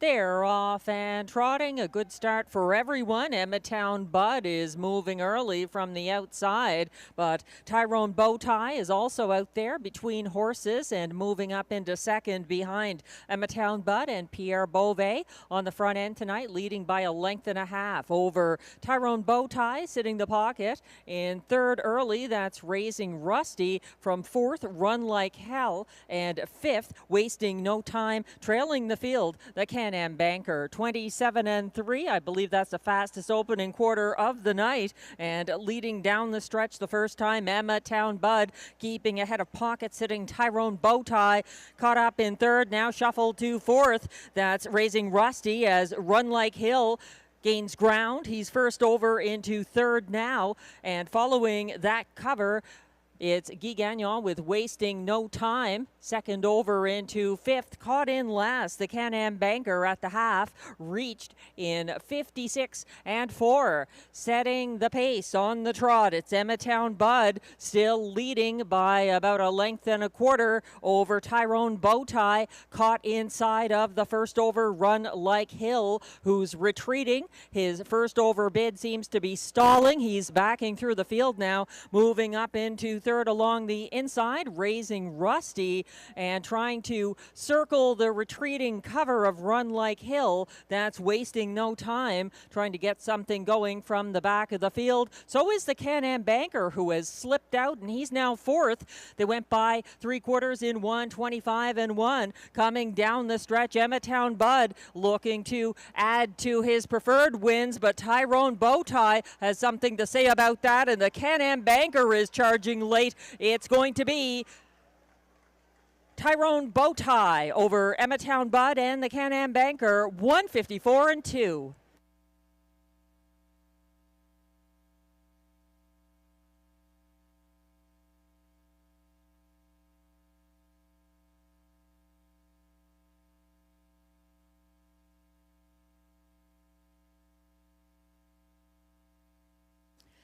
Emmetown Bud did the heavy lifting on the front end, and Tyrone Bowtie and Ryan Guy capitalized late.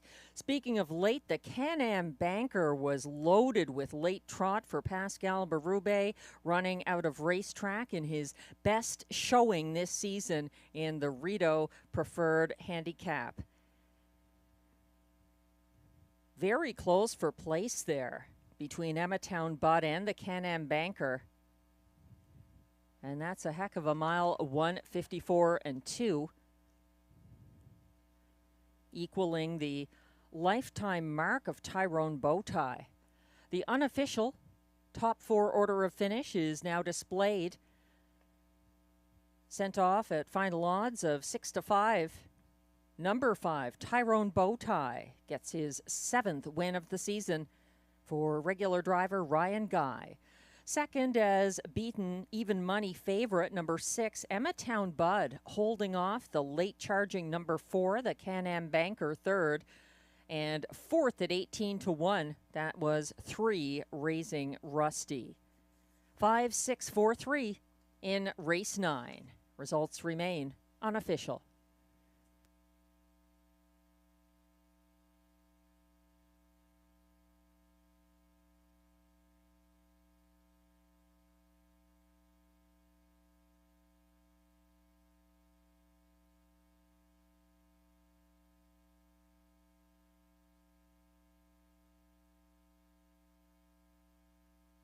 Now coming back to the Rideau Carleton winner's circle once again. It's unofficial race 9 winner, number 5, Tyrone Bowtie. A 5-year-old bay gelding by Looks Like a Chippendale out of Risk Seeker, owned by Rachel Burns with Wade and Philippe Toussaint of Cardinal, Ontario. Bred by Cynthia Graham and William Wolfrey of Ontario, trained by Mike Armstrong, and driven to victory by Flyin' Ryan Guy. What an impressive mile, equaling his lifetime mark of 1:54 and 2. Tyrone Bowtie takes the preferred.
And race 9 results are now official.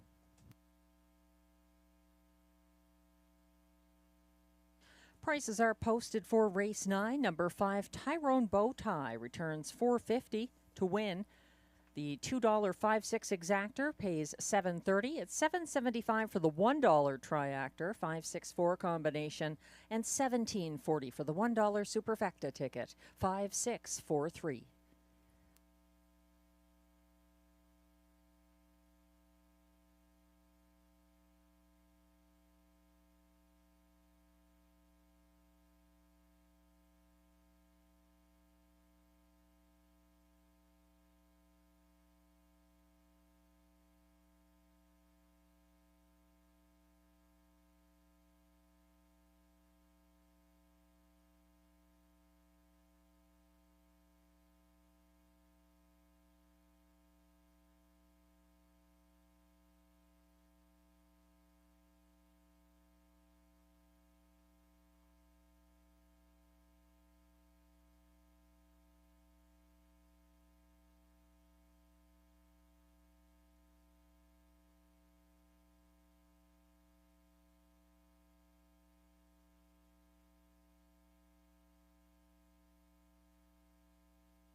The race 9 rundown is now being shown. 1, Wasting No Time, finished 5th. 2, Run Like Hill was 6th. 3, Raising Rusty, 4th. 4, The Can-Am Banker, charging late for show. 5, Tyrone Bowtie, his 7th win of the season and equaling his lifetime mark for driver Ryan Guy. And beaten even money favorite, number 6, Emmatown Bud, was edged out late, finishing 2nd. From the top down, your program should read 564-312. The fractions 27 and 3, 56 and 4, 125 and 1, 154 and 2, Tyrone Bowtie.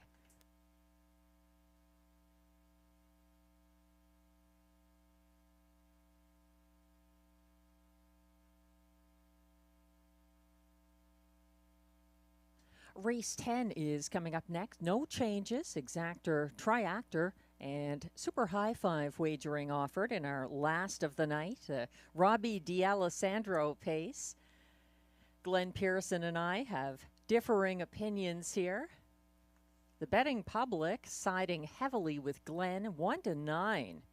The current price for number 1, Beach Journey, for trainer-driver Guy Gagnon, a 4-time winner this season. And she does enjoy the front-end trip. That's been working out quite well for a lot of pacers tonight, so that could work to her advantage. Glenn is going with the strong closer, the Turning Point, from post 8 for Robert Bernicki and Marie-Claude Auger in the place spot. And then 6, Le Petit Grise coming in for Francis Guillemette and J.R. Plante in the show spot. He's going with 3, Putty Cat, for Luc Loyer and Sylvain Lacaille, 4th, and completing his high 5 ticket with the 4, Fireshine, for Gerard Vaillancourt and William Waugh. I thought the 6, Le Petit Grise, raced well at a higher level in recent starts, and on her most recent steepest class drop, she was actually a going-away winner. That was for driver Brett McDonald at Georgian Downs on June 21st. 7, Dial Me Up, was a front-end favorite and got collared late by Beach Journey last Wednesday. The Yves Tessier trainee back in line to Pascal Berube. I like the 2, DA Cinnamon Crunch, for Macy Castle and Ryan Guy. This 4-year-old daughter of Captain Crunch was putting in some very good efforts earlier this season. We've got some fireworks on the horizon there. Our video crew catching the action. I like Beach Journey 4th and the Turning Point 5th in my high 5 ticket. Some real fireworks tonight with the payouts at Rideau Carleton. Some long shots getting things their way in a number of races. So congratulations to you if you were cashing. It's been a bit of a challenge lately.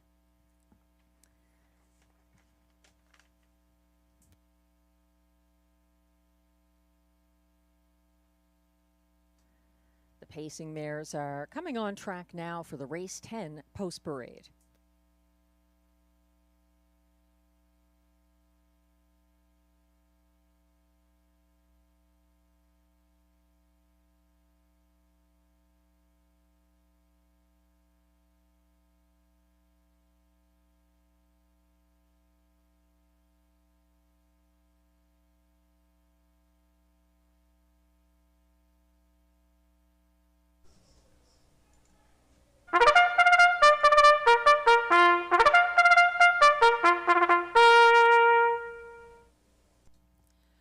It's our last of the night, the Robbie D'Alessandro pace, as John McMillan would say. Post-parade coming on track. These pacing mares have claiming tags from $8,500 to $12,500. Also eligible, non-winners of 2 races in 2024-2025 who draw with the $8,500 claimers. Also eligible non-winners of $1,500 in their last 5 starts who draw with the $12,500 claimers. The purse is $6,300.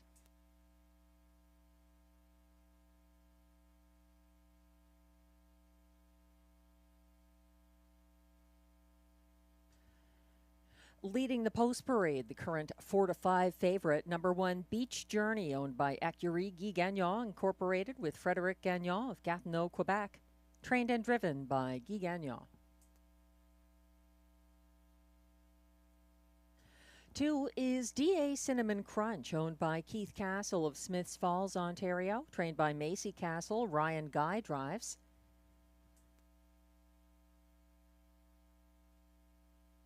3 is Putty Cat, owned by trainer Luc Loyer of Gatineau, Quebec. Sylvain Lacaille gets the catch drive.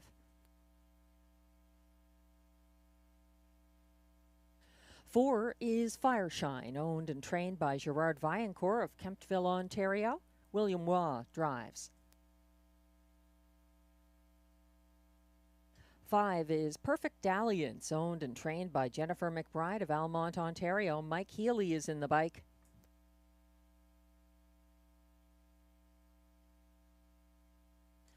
6, La Petite Grise, owned by Michel Letendre of Saint-Jude, Quebec, trained by Francis Guillemette. J.R. Plante drives. 7 is Dial Me Up, owned by Gina Bragagnolo, with trainer Yves Tassier, both of Trois-Rivières, Quebec, and Lynn Bragagnolo of Carp, Ontario, shares ownership. Pascal Berube drives. And completing the field from post 8, The Turning Point, owned and trained by Robert Bernicki of Quebec. Marie-Claude Auger drives. That's your field of 8 pacing mares. In race 10, no changes, exactor, triactor, and super high 5 wagering.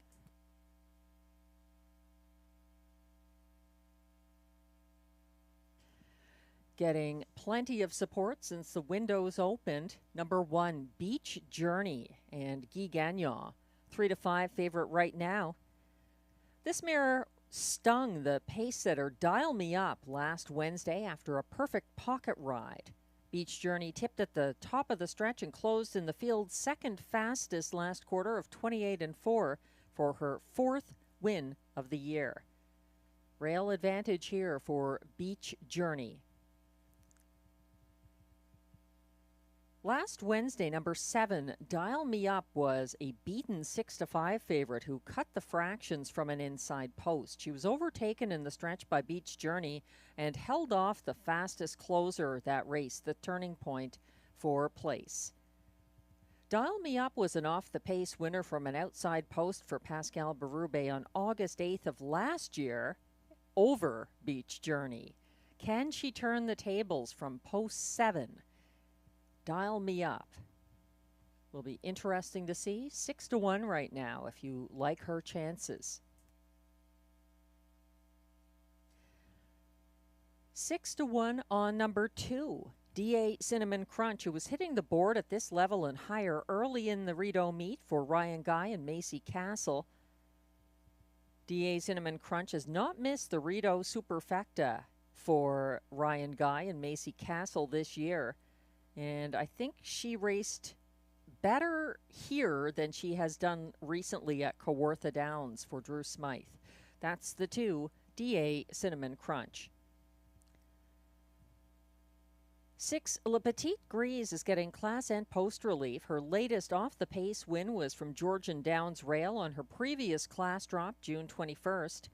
She launched first over from single file 4th behind 2-5 favorite Flight Crew at the half, and 1 going away for driver Brett McDonald in a new mark of 1:53-4. La Petite Grise was parked out the whole mile on July 26th. She's 11-1 right now. From post 6, La Petite Grise.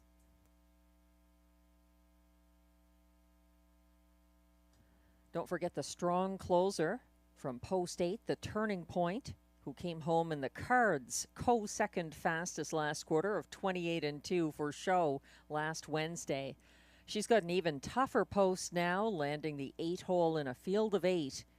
But she's a must-use in your high five tickets nonetheless. Number 8, the Turning Point.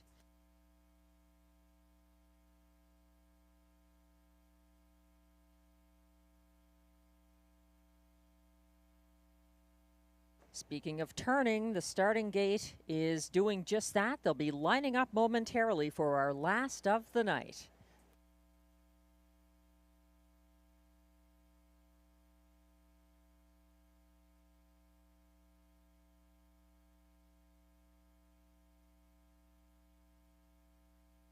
The starter has called the pacing mares.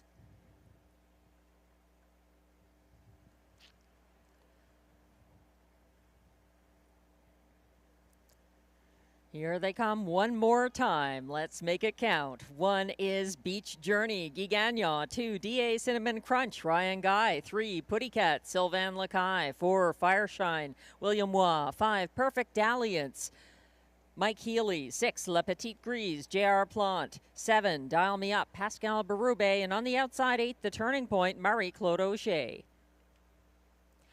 They're on the turn with Beach Journey and D.A. Cinnamon Crunch doing their best to catch up. They're still a few lengths behind the others.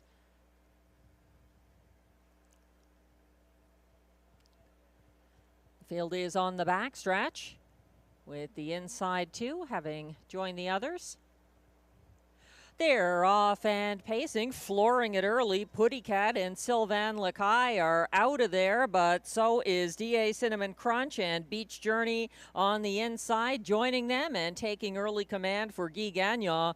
Now sitting second on the outside and backpedaling into the pocket, D.A. Cinnamon Crunch ahead of Putty Cat, who's third, following from fourth, La Petite Grise, and fifth on the inside, Fireshine. That's a first over move from Dial Me Up, sixth on the first turn to a 27-4 opening quarter, and leading down the stretch the first time, Beach Journey with a front end journey. Here comes La Petite Grise drawing alongside for J.R. Plante, and she's up to duel with Beach Journey heading into the second turn. Second over from fourth, that's Dial Me Up. Caught in the pocket now, sitting third. That's D.A. Cinnamon Crunch on the way to the half. It's a contested one, 56-3, the clocking, and that's Beach Journey facing the steady pressure of La Petite Grise. Following from third inside, D.A. Cinnamon Crunch gapping cover. Second over, fourth, Dial Me Up. Fifth along the cones is Putty Cat. Third over, the strong closer, the Turning Point, is sitting sixth, and pulling Fireshine into it from second last. Fourth over, shuffled to the back of the field, Perfect Dalliance, 125-1 at 3/4, and a battle raging on the front end as La Petite Grise takes it to Beach Journey, fighting on and gearing up now. The closers looking for their opening as the field comes down the stretch. Up front and trying to see this through, it's Beach Journey, but her journey has been shortened because the Turning Point gets up for the win. Fireshine second in this 155-3 mile.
Race 10 results are now posted. The unofficial top 5 order of finish. At odds of 3-1, number 8, The Turning Point. Marie-Claude Auger's second post-8 winner of the card. That's impressive. Closing for place, a very good number 4, Fireshine, getting into it late. The pace setter, number 1, Beach Journey, a beaten 4-5 favorite, holds on for show. Ahead of 2, DA Cinnamon Crunch, 4th. And the 3, Putty Cat, completing the high 5, finishing 5th at odds of 23-1. The unofficial top 5, 8, 4, 1, 2, 3. Please hold all tickets.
Now coming back to the Rideau Carleton Winner's Circle once again, Marie-Claude Auger with her third driving win of the night, the second from post 8, an impressive achievement, winning earlier in the card with Chick Chalk Rose. She gets it done again with a strong closer, number 8, The Turning Point in race 10. The Turning Point is a 6-year-old brown mare by J.K. Endevanera out of Thai Chris Legacy, owned and trained by Robert Bernicki of Quebec, bred by Lindar Stables of Indiana, Irvin Miller Stable, Incorporated of Pennsylvania, and Omer Miller of Illinois. That's win number 7 of the year, 155-3 for official race 10 winner, The Turning Point.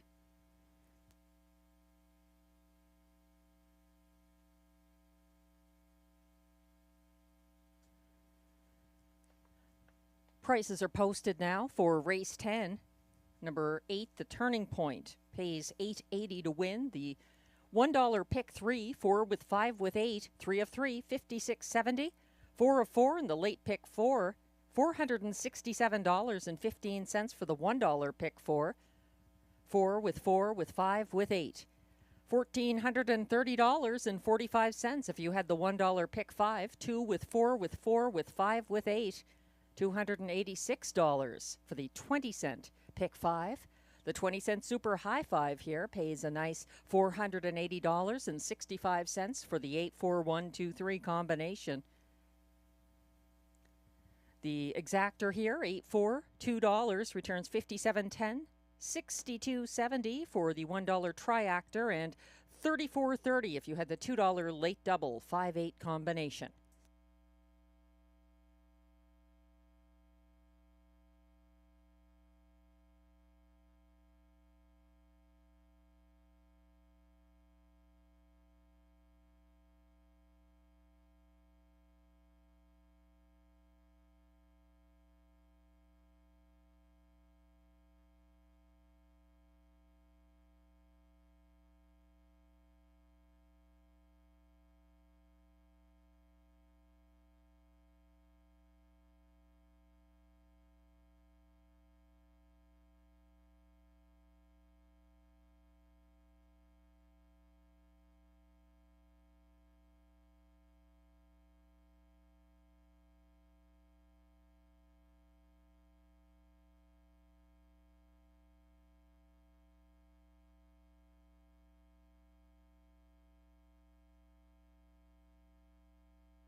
The race 10 rundown is now shown.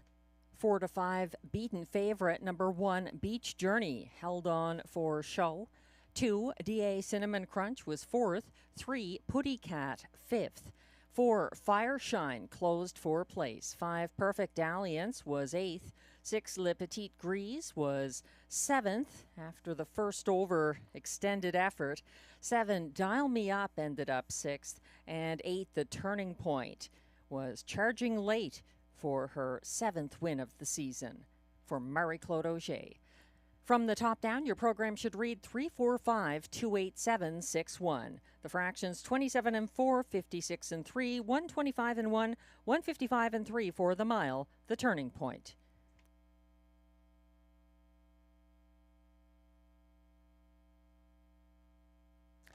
That concludes tonight's card here at Rideau Carleton. Thanks again to all the horse players and fans who joined us on track at the OTB or online. Tonight's handle, $165,820. And we'll be back again on Sunday, August 10th. That's Family Fun Day. If you'd like to bring the kids or grandkids, the fun kicks off at 5 p.m. next Sunday, Family Fun Day. Don't forget the Saturday night handicapping contest in the Trackside Simulcast Lounge here at Rideau Carleton, a jackpot of $200 and building right now. That's it for tonight. Take care. Enjoy the rest of your evening and week. I'm Melissa Keith, track